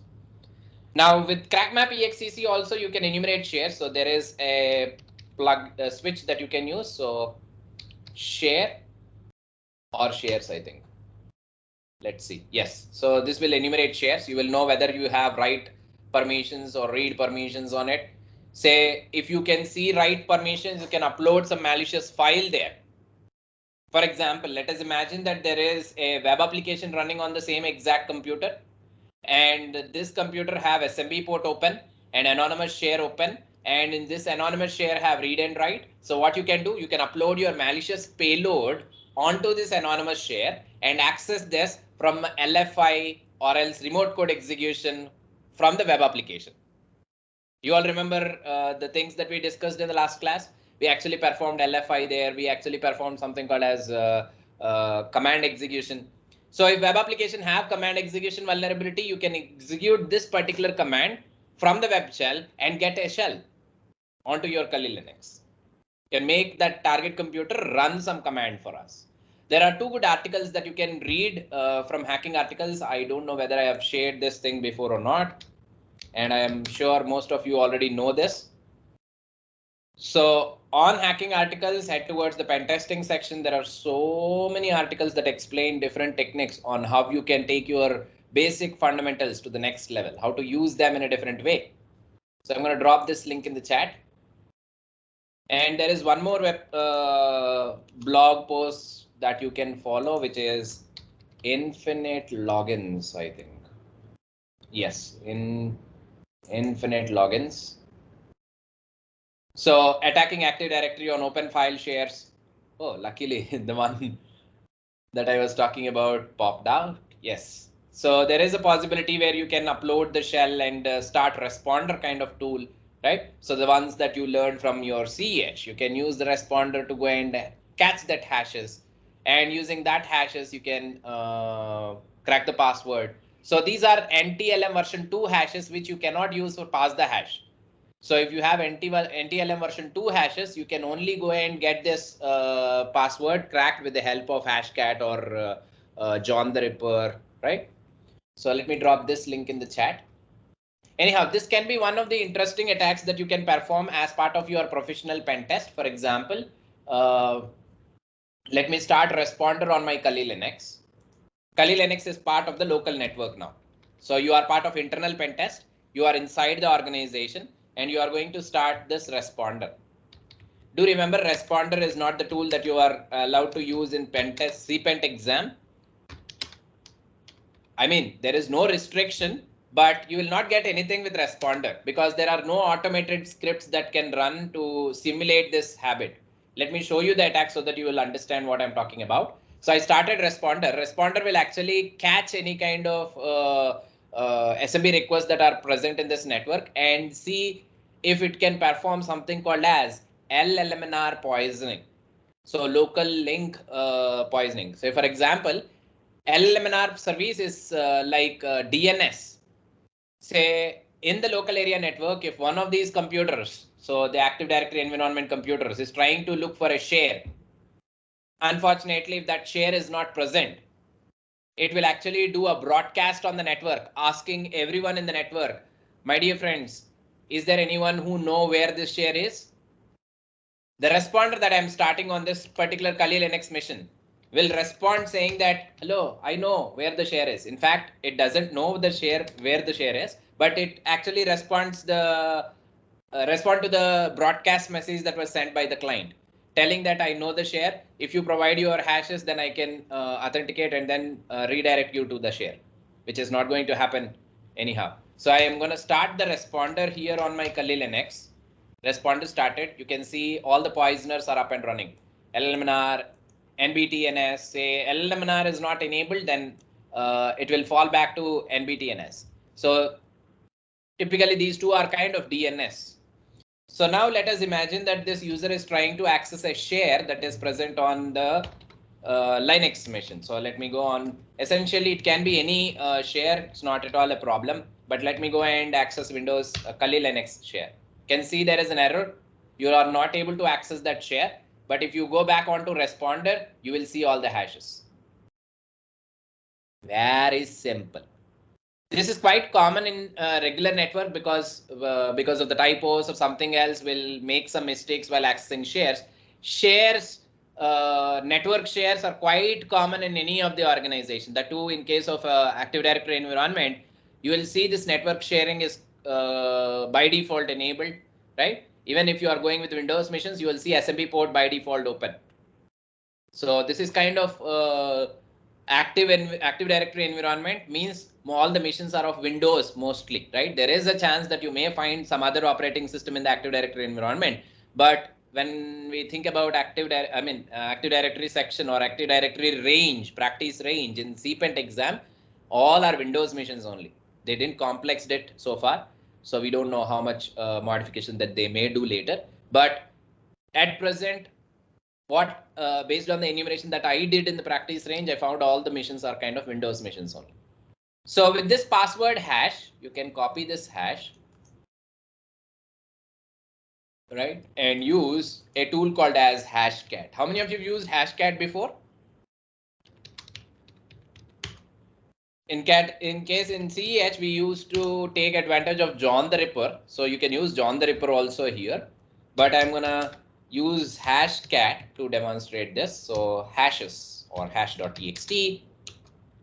Let me paste this hash into the file.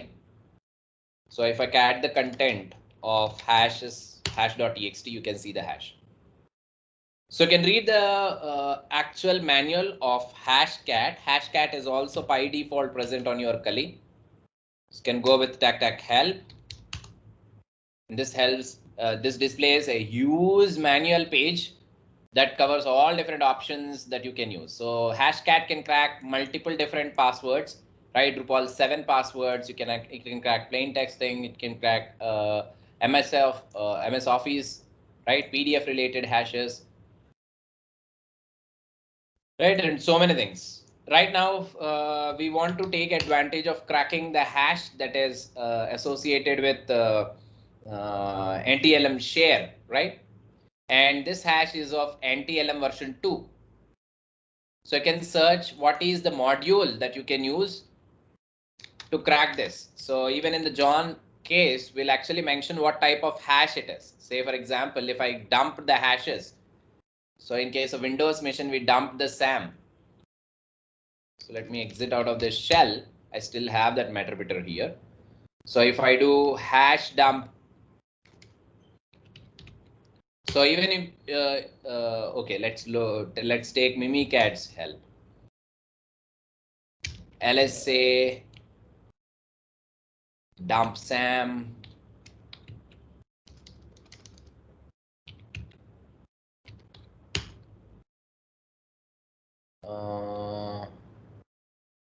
So we have all these hashes, right? So you can go ahead and provide these hashes onto a file and then crack it using John the Ripper. So let me put this particular hash into a file for the user Stark.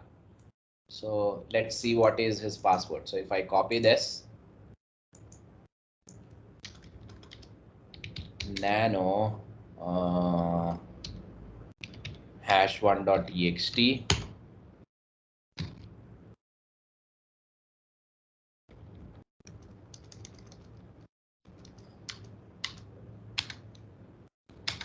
So you don't need to have the username here, but just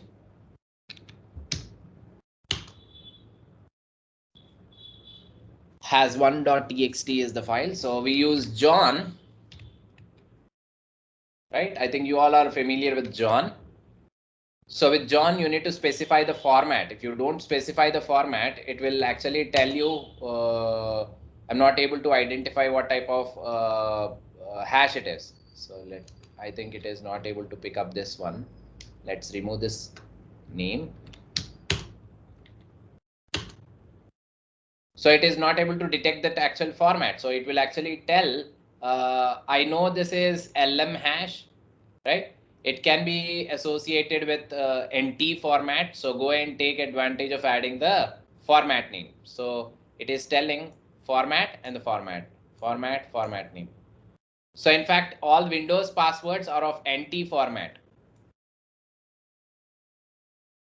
right? So you can specify that format. This is the format. And I'm also using the password list that I already have, because if that is not provided, it will go on to the default word list that John uses, right? So word list passwords.txt. So it is there on my home location, right? Anyhow, the password is not there, I think. So Stark's password is Stark. If the password is not there in that one, passwords.txt, if I grep and check for Stark, no, password is not present there. That is the reason why we are not able to crack it. But if I echo Stark into passwords.txt. Anyhow, here I'm cheating a little bit just to show you the actual process, right? In the exam, they will provide you the word list. It's not a problem. I'm not able to crack it. Essentially, we must have that password in the list now. It is there, but still. Other key status, it is by default taking this word list. Why? I think it is word list. Is it word list? Then why it is not picking up that word list? Why is it taking this default word list? Maybe this is deprecated, so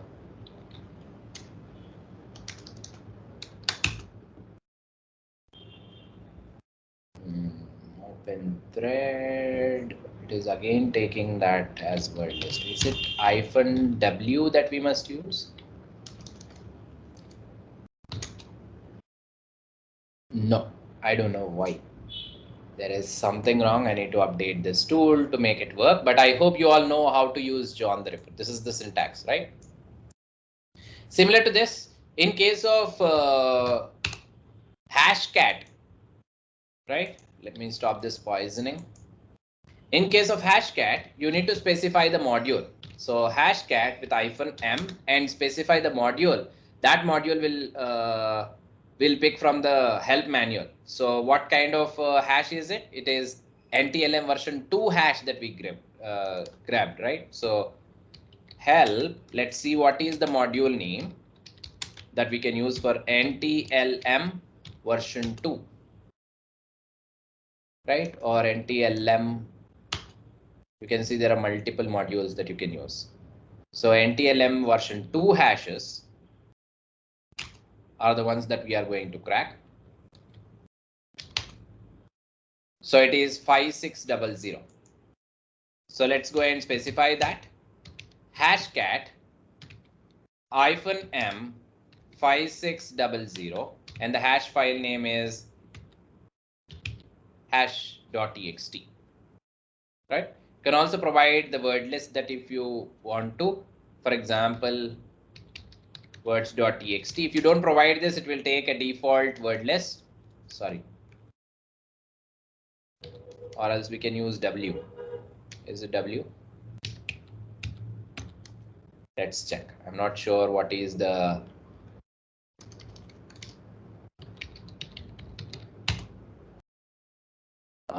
it is word list, hex word list. So is there any option like -w? Sorry.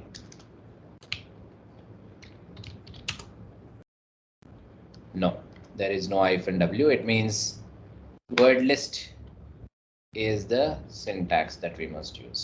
So let's clear this. Go back to the previous command. What is 5? Oh, it is 5600, right? Hashcat -m 5600 and hash.txt with -w passwords.txt. Must be a number.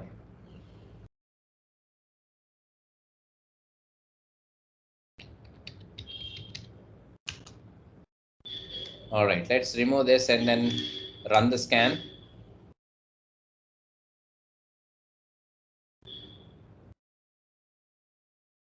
I'm not sure whether the default word list will have that easy password for John or not. It is still running. As you can see, Galvin's running it on Galvin. So just 1% done. It takes a lot of time to complete the actual thing if we don't specify the correct password list. I think there is no option. I think we no need to write anything. Let's see. Yes, very good. It worked. So we don't need to add anything. This is why we need to have notes in hand here, right? So take down the syntax. So module number, the hash file, and the password file. So this is how you can use hashcat to crack, and you can see hashcat completed the job of cracking the password, and the password is password 18. We have domain user details in hand. Now you can use Impacket Toolkit to connect to the domain controller or any other computer, right? Using this particular user credential. All right. So this is one simple attack that you can do. I think this particular article will help you a lot, and there are a lot of different articles on this blog. So you can go on box walkthroughs or as hacking tutorials. So I think in under hacking tutorials, you'll get a bunch of different things. So Linux escalation, privilege escalation with weak file permissions, right? Pass the hash attack with RDP. So how you can go and use password cracking tools. So this is too good resource that you can refer. So if there is SMB share that is present, the next thing that you can do is to go and connect to that SMB share. So SMB map or SMB client, right? So the same exact commands that we have used in the previous scenario, right? In internal pen testing and external pen testing, right? So now we have multiple options on what we can do at this stage. So let's try connecting to 192.168.0.211 on one share that we saw, which is share 02 as anonymous user. I'm not able to connect to the anonymous share. So 211, I'm not able to connect to the anonymous share that is present on the target mission.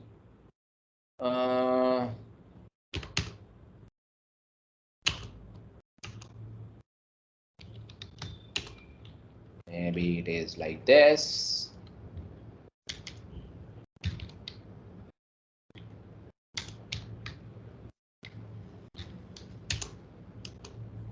Very good. We have anonymous share and we can list the contents that are present. Right? If there is a possibility for us to put the content there. For example, I have a file. Let's check what are the files that are present in my location right now. So I logged in from desktop, right? So let's see what are the files that are there on desktop. There is a hash.txt file. Let's see if we can put the files, because using crackmap.exe, I identified that there is a possibility to read and write content into it. So if I do put this hash.txt, very good. We are able to put that file there. Anonymous shares. Anonymous shares is yet another common misconfiguration. We can't call it as a misconfiguration, but you can harden the security by limiting more permissions that you provide. If there is a importance for this functionality to be enabled, then you must put a lot of restrictions on it. Not allowing every user to do it, only specific users to do it. For example, giving read-write permissions for anonymous users is big no, right? So they must be a normal user or else at least a domain user, right, who can perform this operation. So you must take advantage of group policies to restrict users to do whatever activity that they are planning to do on the network. So who can access what, who can actually perform a bunch of different activities on this network. So these are all things that you must remember. So randomly giving permissions to all different users will put you into troubles. And not only this, you with crackmap.exe, you can do a lot of different things. As I mentioned, hacking articles. I'm extremely sorry, I will not be able to go through all these things. But anyhow, this is not part of the CPENT material also, but it comes very handy in the exam when you are performing the enumeration and trying to answer a lot of questions, right? So Control F, Command F in my case. And let me go and search for crack map.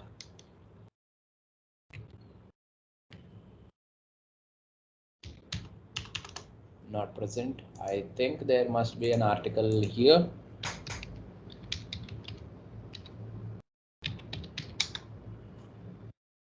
Yes, very good. There is a cheat sheet that you can refer. There is hacking articles related link. Let's check for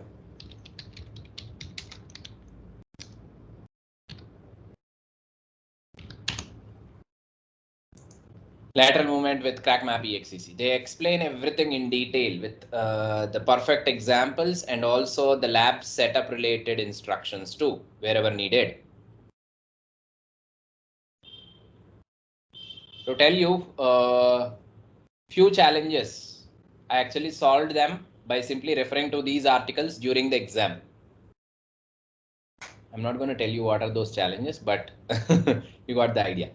So you can actually use a bunch of options that are present as part of it. All you need is a normal user credential. That's it. If you have user credential, you can do all these things. So crackmap exec is a too good utility that you can use. So one of those important aspects to it is password policy. So you can guess passwords. See, we actually started exploiting one mission on the network, and from there we are doing all these activities. Anyhow, we gained access to the domain controller with the help of path the hash attack here, but it is not always possible. You must look for multiple options, right, to reach domain controller at times. If the network is extremely bad with password restrictions or else any kind of additional restrictions, then this is how simple it will be. But in a complex network, it is not always simple like this. So you can see the password policy and guess what must be the password, right? Password length is 7. And are there any root durations? Say if the account is locked, it will be locked for 30 minutes, right? And as we have access to the domain controller now, you can take advantage of modifying this password policy restriction, right? Editing that GPO or else taking advantage of after you modify that, you can go back and do some kind of brute forcing for other users. Anyhow, if you have access to the domain controller, you can dump all the hashes from the domain controller, because domain controller will have a database file called ntds.dit that will have all user related credentials in it. So that is the centralized location where all user related information is stored. So whatever attack that you are performing, you must know why you are performing it. What is the possibility there? This is the reason why in the exam they will give you question. So stick to the question and perform only the things that are required for you to solve that question. That's it. Don't always think about multiple attacks. So it is not going to test how many attacks you know. It is mainly focused on testing whether you are thorough with the process or not. So stick to the question and perform only the ones that are required. That is more than enough for you to complete the challenge, right? So don't waste much time in the exam, because that is 12 hour slots. Those 12 hours will simply fly away, right? So if there is some kind of brute forcing, yes, most of the times you must do brute forcing there. So in parallel, you must run a bunch of other activities. So jump between questions and see what are the things that you can solve, right? In the meanwhile, some brute forcing will be running in the background. So moving on to the next attack, that is called as Kerberos-sting. Kerberos-sting, let's switch to our slide once again. Kerberos authentication is the default authentication, a proprietary authentication scheme of Microsoft, where this Kerberos authentication will put a lot of restrictions on not allowing a user to go directly and get the service from the server. As you can observe on the screen right now, each and every user who want to communicate or else acquire some kind of service from the server, they must process the authentication step and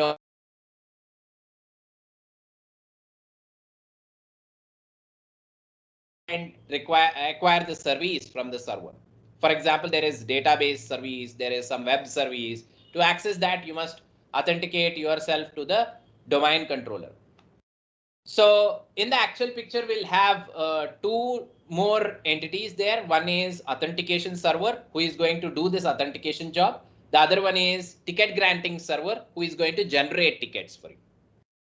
So in the Active Directory environment, the domain controller is going to do all this job, because we'll install all those modules on the domain controller itself. So process goes like this. If you want to acquire some service from the database server or else some server, right? You must first go and request this to the domain controller. So the initial two steps that you observe are for domain related authentication steps. So you request the domain controller to approve that you are a right user on this network. And the domain controller will confirm that yes, by simply verifying the credentials that you have provided, right? In fact, I'm cutting down all the complex things. There are a lot of different in-depth concepts to it. So what will be the content of each and every request, how it will be hashed, what is the hash used for. So I'm not going to get into the complete details here, but the point that we must identify, which can help us to know why this attack is possible, is at the fourth step. So after completing the initial authentication, we'll take advantage of requesting for the ticket granting ticket. So the ticket granting ticket will be provided to any domain user who is a valid domain user. They can go and request for the service ticket. So when they make this this request, domain controller will generate the ticket and it will actually encrypt the ticket using the hashes of the server, right? We actually call this as SPN. So generally runs with the service account. For example, MySQL. So you are going to go and get it from all these hashes that are related to different service accounts or user accounts are stored in the domain controller itself. So the domain controller will use the concerned server account related hash to encrypt that ticket. And this ticket is now with the user. So if any domain user can request this ticket, we who grabbed this user credentials or domain credentials with the previous process, can't we go and get this ticket? If we go and get this ticket, we'll have the hash, we'll have the ticket that is encrypted with the hash. We can use a tool like Impacket to go and grab hash out of it, right? And then use hashcat, same as what I've showed you before. Let's go and do this particular attack. Of course, before you proceed with this attack, you must first know how many service principal names are there. I mean, how many service accounts are there. To do that, you can use Impacket Toolkit. See, Impacket Toolkit is one standard toolkit that you can use for a lot of different activities that you do in Active Directory environment, right? So let's go with Impacket Toolkit. So the one that I want to do, I want to use right now. So you can double tap to see what are all different modules that are present. So Impacket Toolkit, get user SPNs. So let's use that. Get user SPNs. We already have a domain user credential. So hackerschool.local is the domain name. Alan, his password is password 20. These are the credentials that we grabbed from the previous initial attacks that we did. So we already know the domain controller IP address. It is 192.168.0.212 in my case. And what is that we are doing now? We are going to request this ticket. We are going to request a service ticket. So to request a ticket, we can use request option.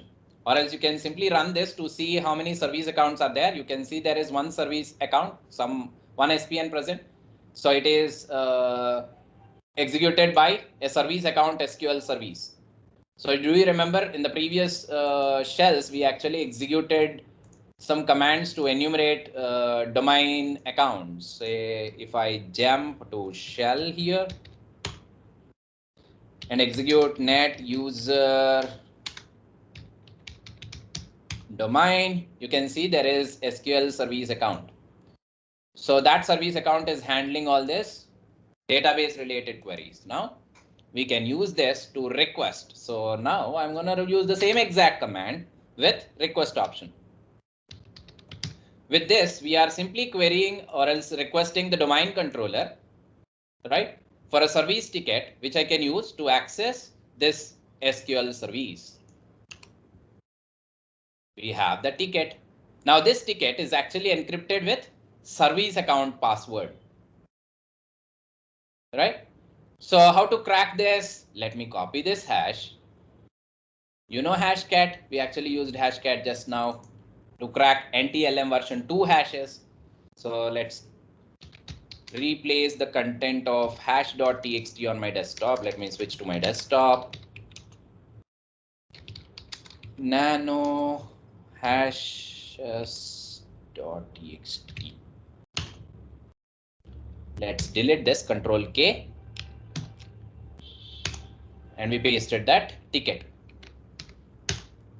So this is one of the practicals that is present in the iLab platform. So you can directly do it there. Now let me go and run hashcat against that.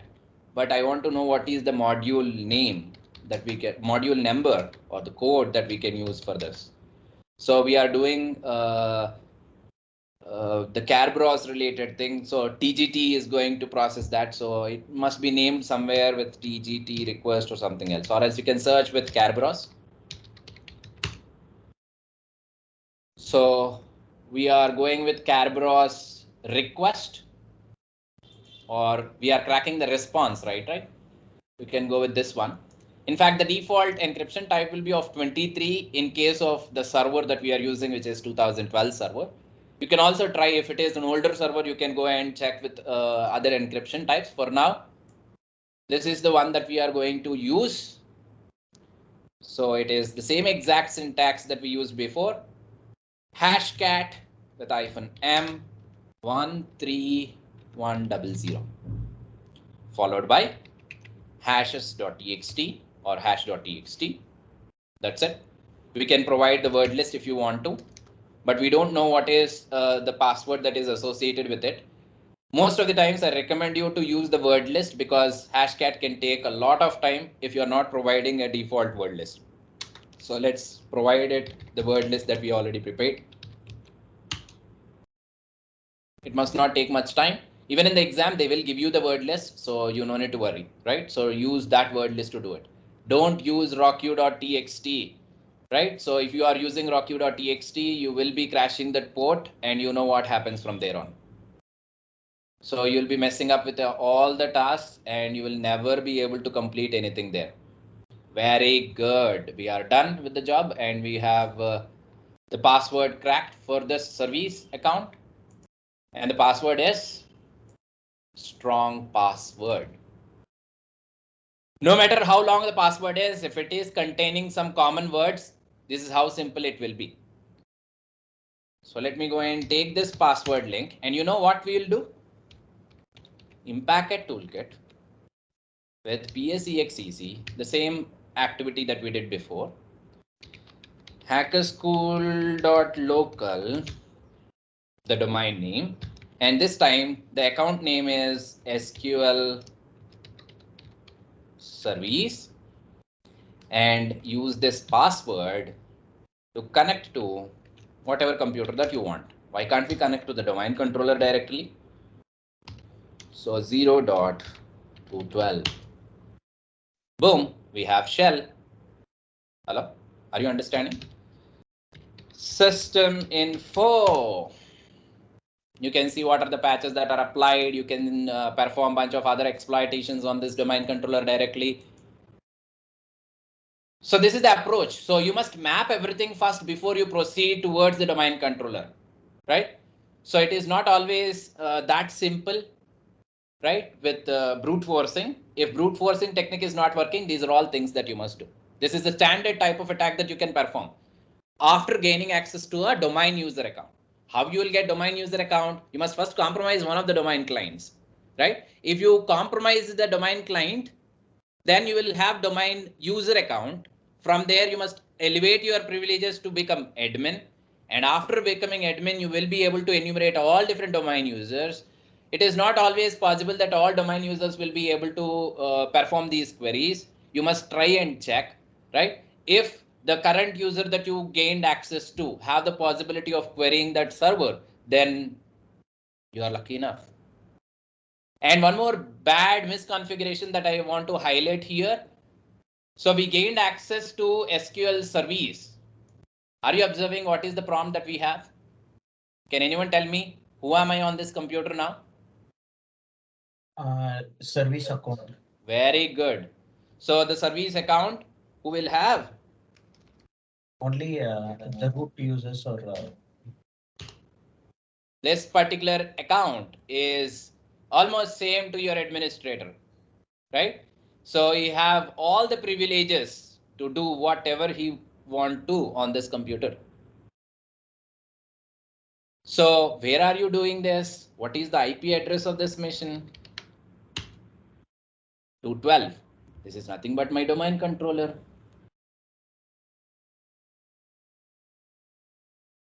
Right? So from here, what you do, you can change the password to make your account persistent there, or it is up to your imagination. What you want to do there, it is in your hands. So this Active Directory range in the practice range have all these missions set up there. But the trickiest part is you don't know how many missions are there. You must start with Nmap scan. So that is where I started today's session and walked you through entire process on how you can reach. So simply performing Nmap scan, don't take those results for granted.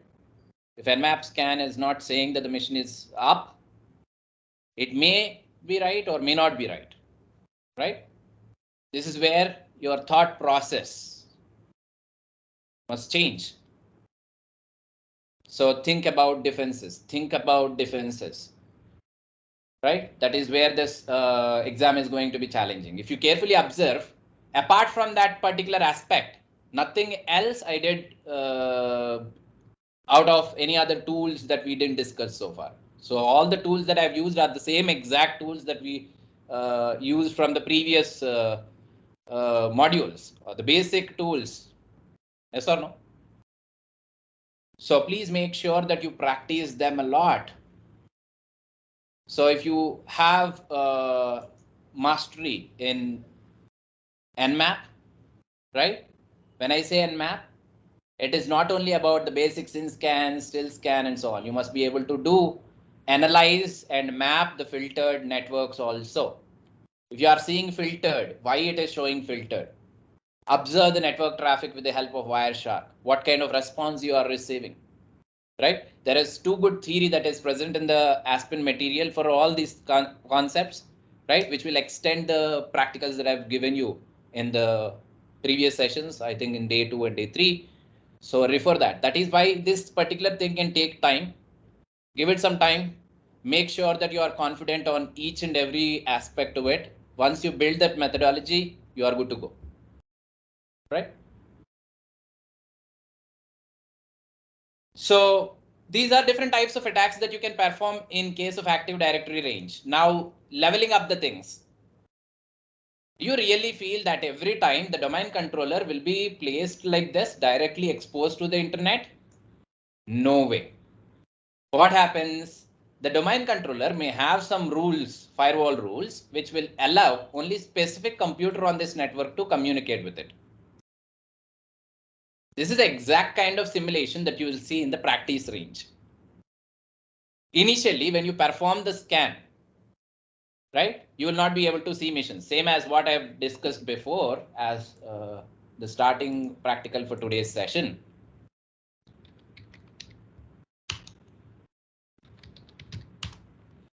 Anyhow, if you run that Nmap scan and feel like the missions are not up,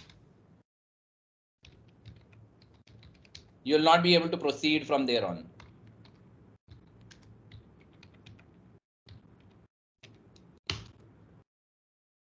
You know what to do from here on. How to identify the devices and how to perform exploitation on that device. But the thing is, the question that they have asked is like, how many domain controllers are there?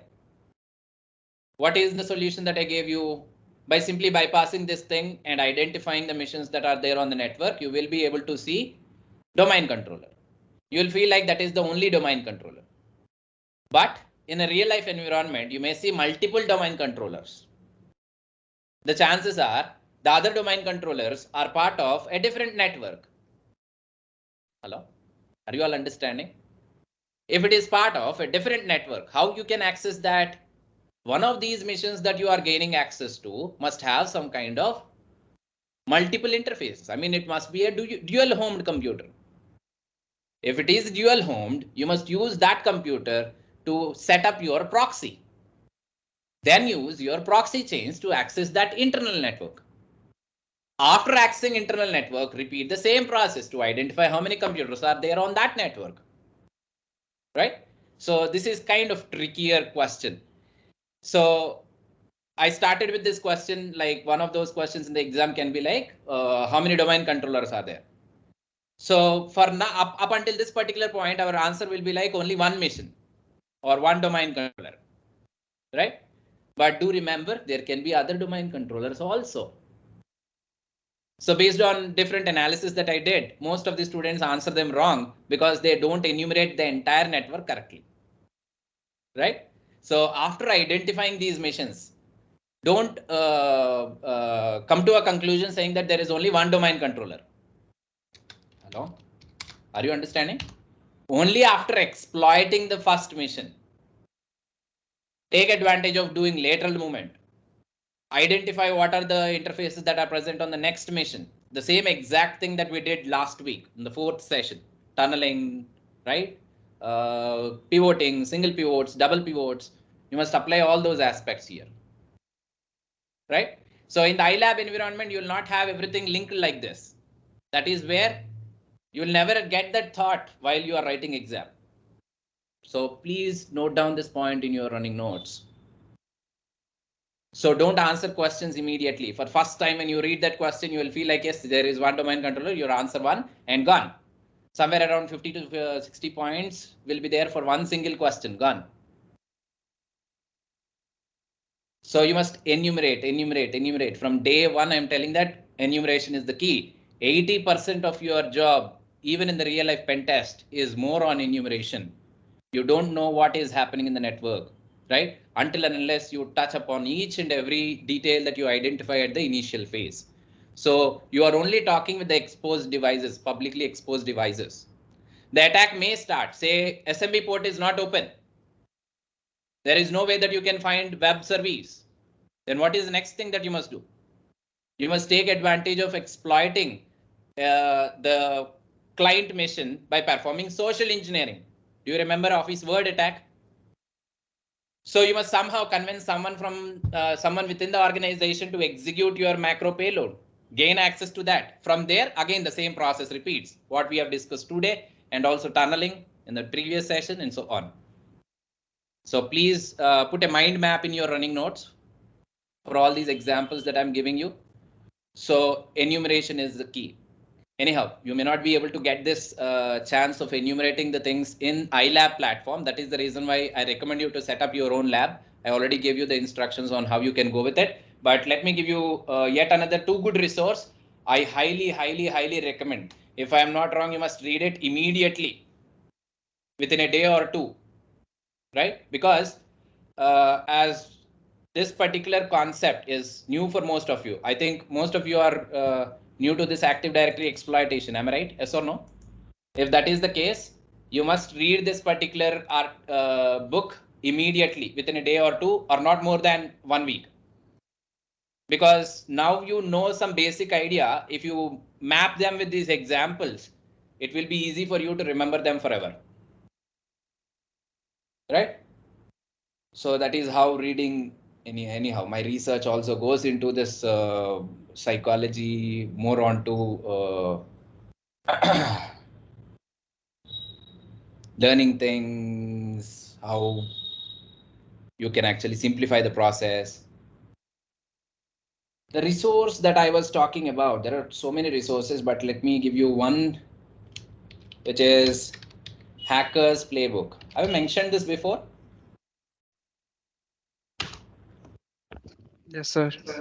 Okay, then. So on Hacker's Playbook, I think you also have a PDF copy. If I've mentioned, I think I've already shared the PDF copy. I'm not encouraging you to go and get a pirated version of this. That is not at all a good intention. You must go and purchase it on Amazon or somewhere else, right? So book will be somewhere around 3,000 or 4,000 rupees.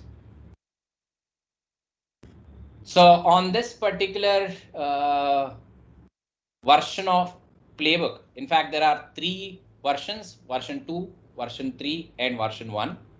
And in version 3, the 4th module, compromise the network, will actually start showing you the entire process.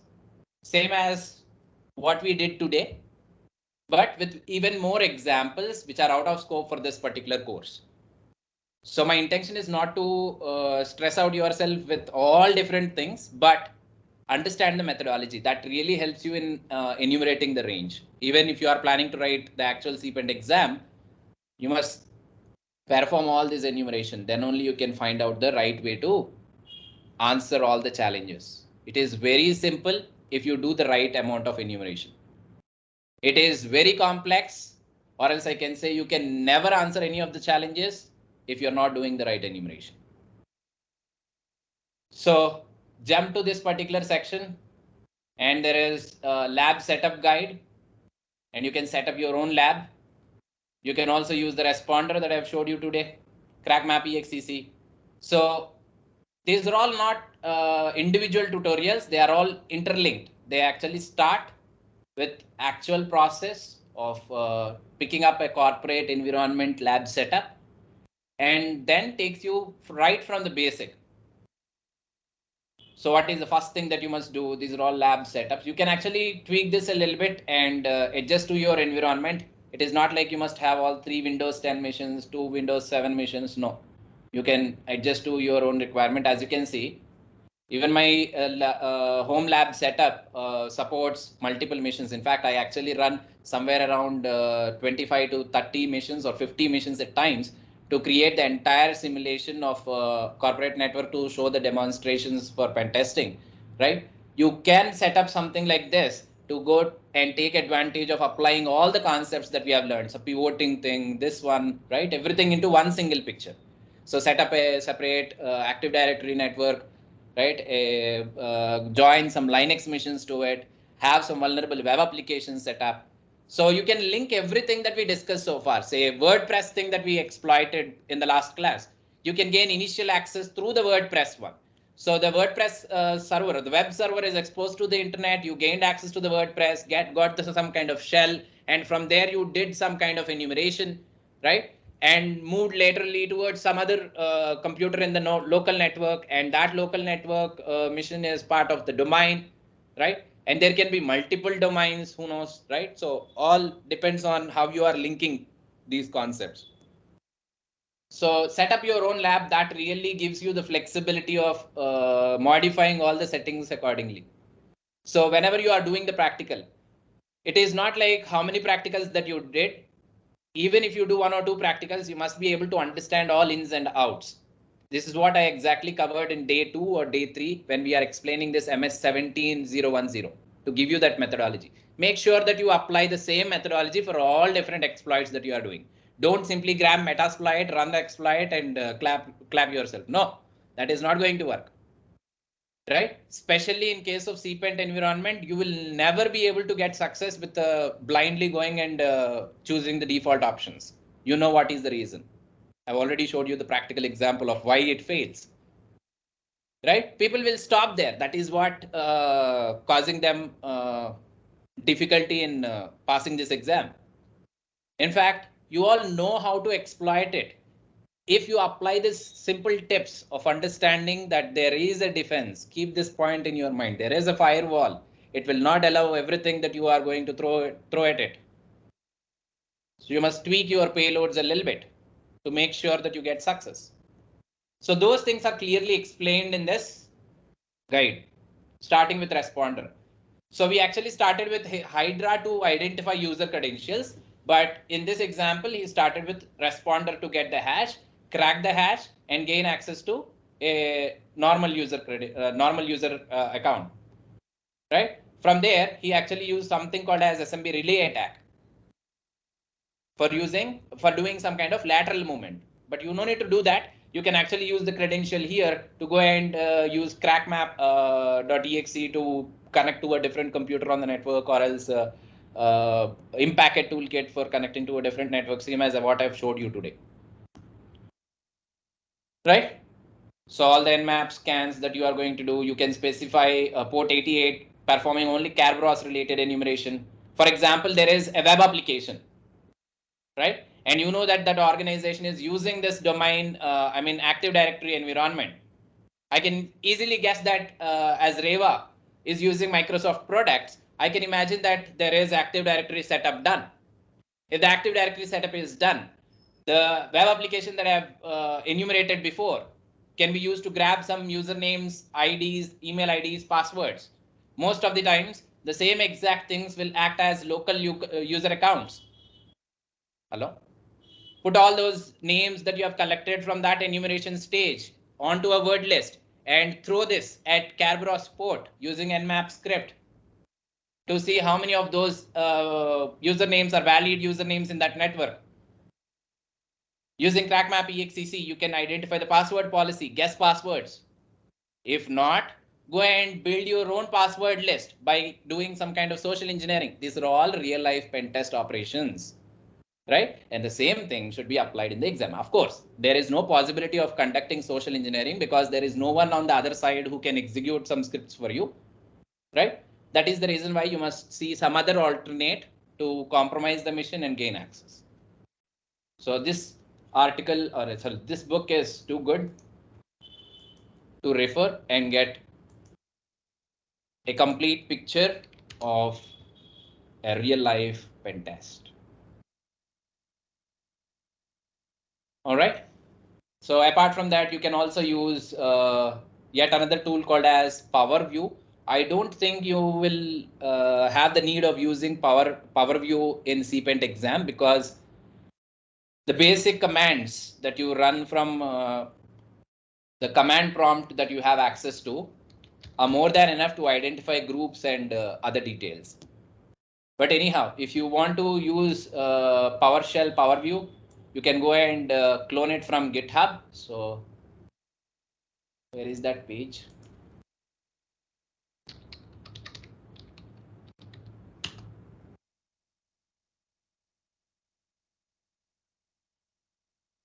I think I already dropped this in the chat. Anyhow, let me do it once again.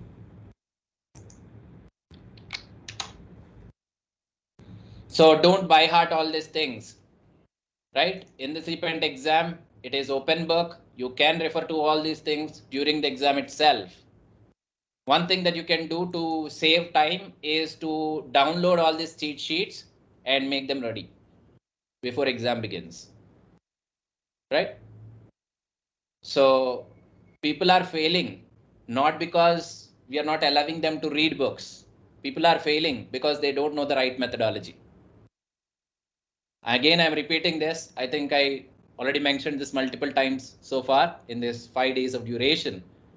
If you are not there with the right methodology, it is really hard for you to crack this exam. If you know the methodology, it is very simple to crack. The example questions that I've mentioned in today's demonstrations are the best proof for this, right? So simply copy this one and save this as a PowerShell script on your target Windows machine and run that from the PowerShell. So you can go with cheat sheet or else take this hack tools for running all the PowerShell commands. So this is very handy. You can get all the commands here itself. So these are all commands that will work. See, PowerView.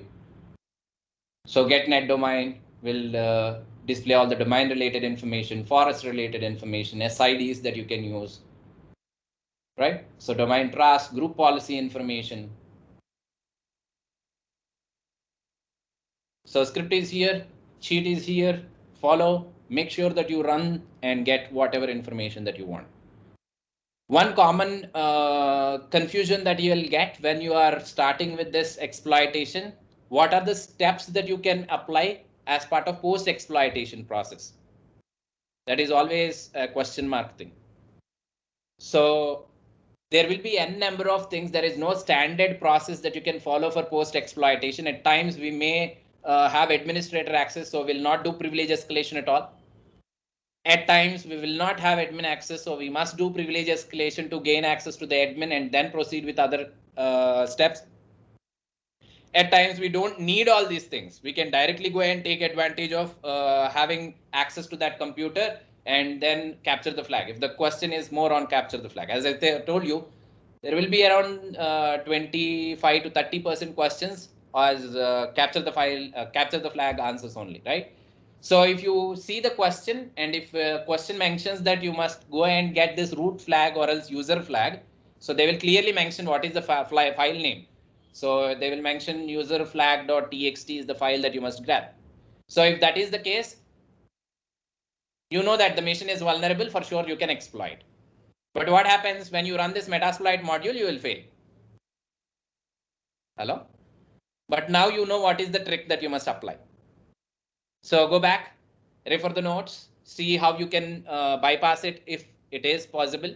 For sure, if they gave you the question telling that there is a flag placed in admin or else the user, there must be a way to gain access, right? So question looks very simple, but the gaining access step is very complex if you don't have this methodology. So simply they may ask you like go and get the flag from this domain controller. So they may mention this domain controller. In the initial step, when you are doing the network scan, you may not be able to identify the domain controller itself, right? There the actual troubles start. Got it? So make sure that you prepare your own cheat sheet to build this process. That is why practice is the key. Until unless you practice a lot, it is not going to happen, my dear friends, right? So either in the internal exam or else in the CPENT actual exam, right? So CPENT course is meant to train you for the methodology. It is not like any other certification that you see where you already know that the machines are exploitable, you can go and exploit. No. So you prepare cheat sheets separately for the tunneling concepts, right? Pivoting concepts, double pivoting concepts, and enumeration concepts, right?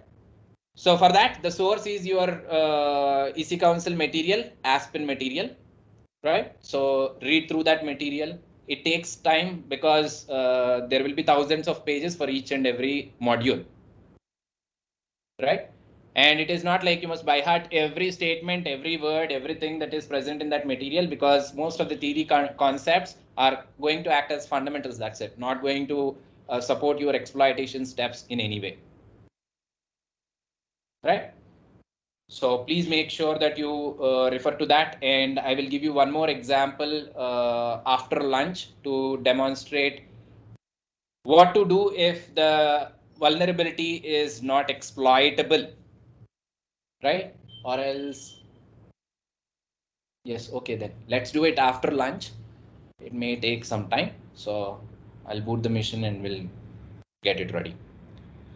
All right, so any questions from this particular section? So today's session is completely dedicated to give you all the example scenarios, right? Exam related questions and so on. I hope you all are getting what you asked me for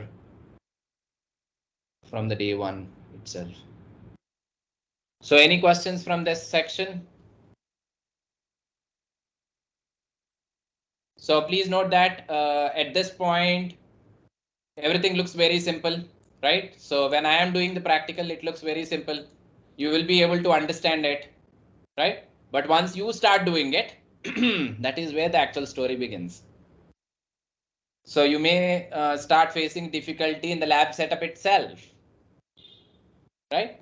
So do remember, I'm always there with you at any point of time. If you feel like you're stuck with some kind of process, right? If you want some kind of resource, you can drop me an email and I will get back to you with a enough amount of resources. And I think the material, EC Council ASPIN material and iLabs are more than enough for you, right? And the additional resources that you want, I already provided all those things during this 5 days training.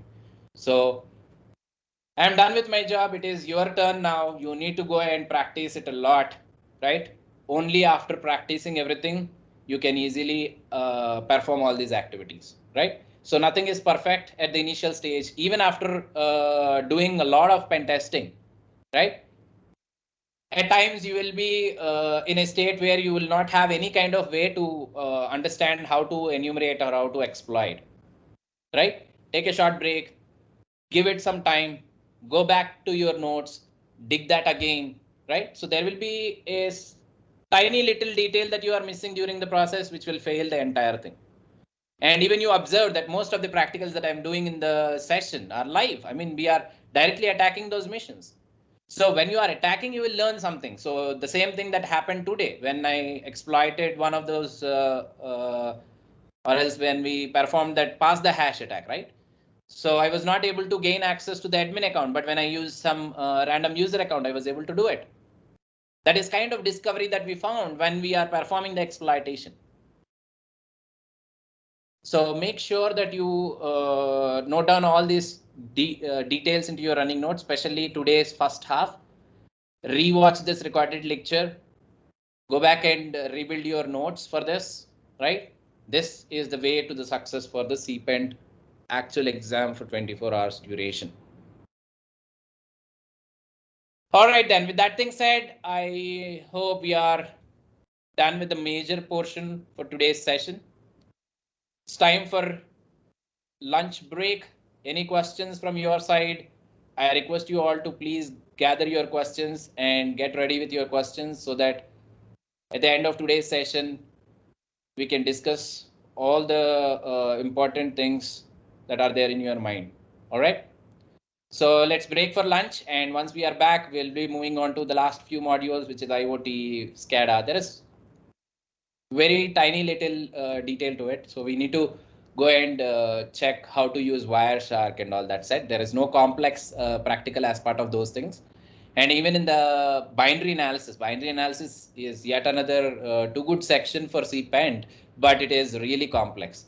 I think I already added the complexity to the course, right? I'm receiving messages from students saying that there is some kind of difficulty in understanding. I can understand that. So I don't want to make it even more complex with buffer overflows and adding more complex things to it. I will provide you a bunch of resources and I will cover some important commands that you can understand and learn, because even without doing buffer overflows, you can crack this exam with 90% marks, right? Only if you are thorough with other modules. Are you understanding? So I'm talking about 90%, not the actual 70% CPENT. So I lost that mark with 50 points or so, but I don't want anyone who is getting trained by me to lose that 50 points, right? I want you all who are planning to take the CPENT exam to earn both CPENT and also LPT. But for that, all the tricks and tips that I gave you during this training are the key, right?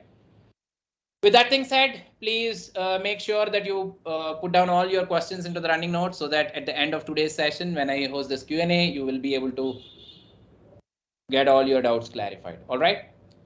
Okay, then let's break for lunch and we'll see you all again at 2:05. Please make sure that you join me by sharp 2:05.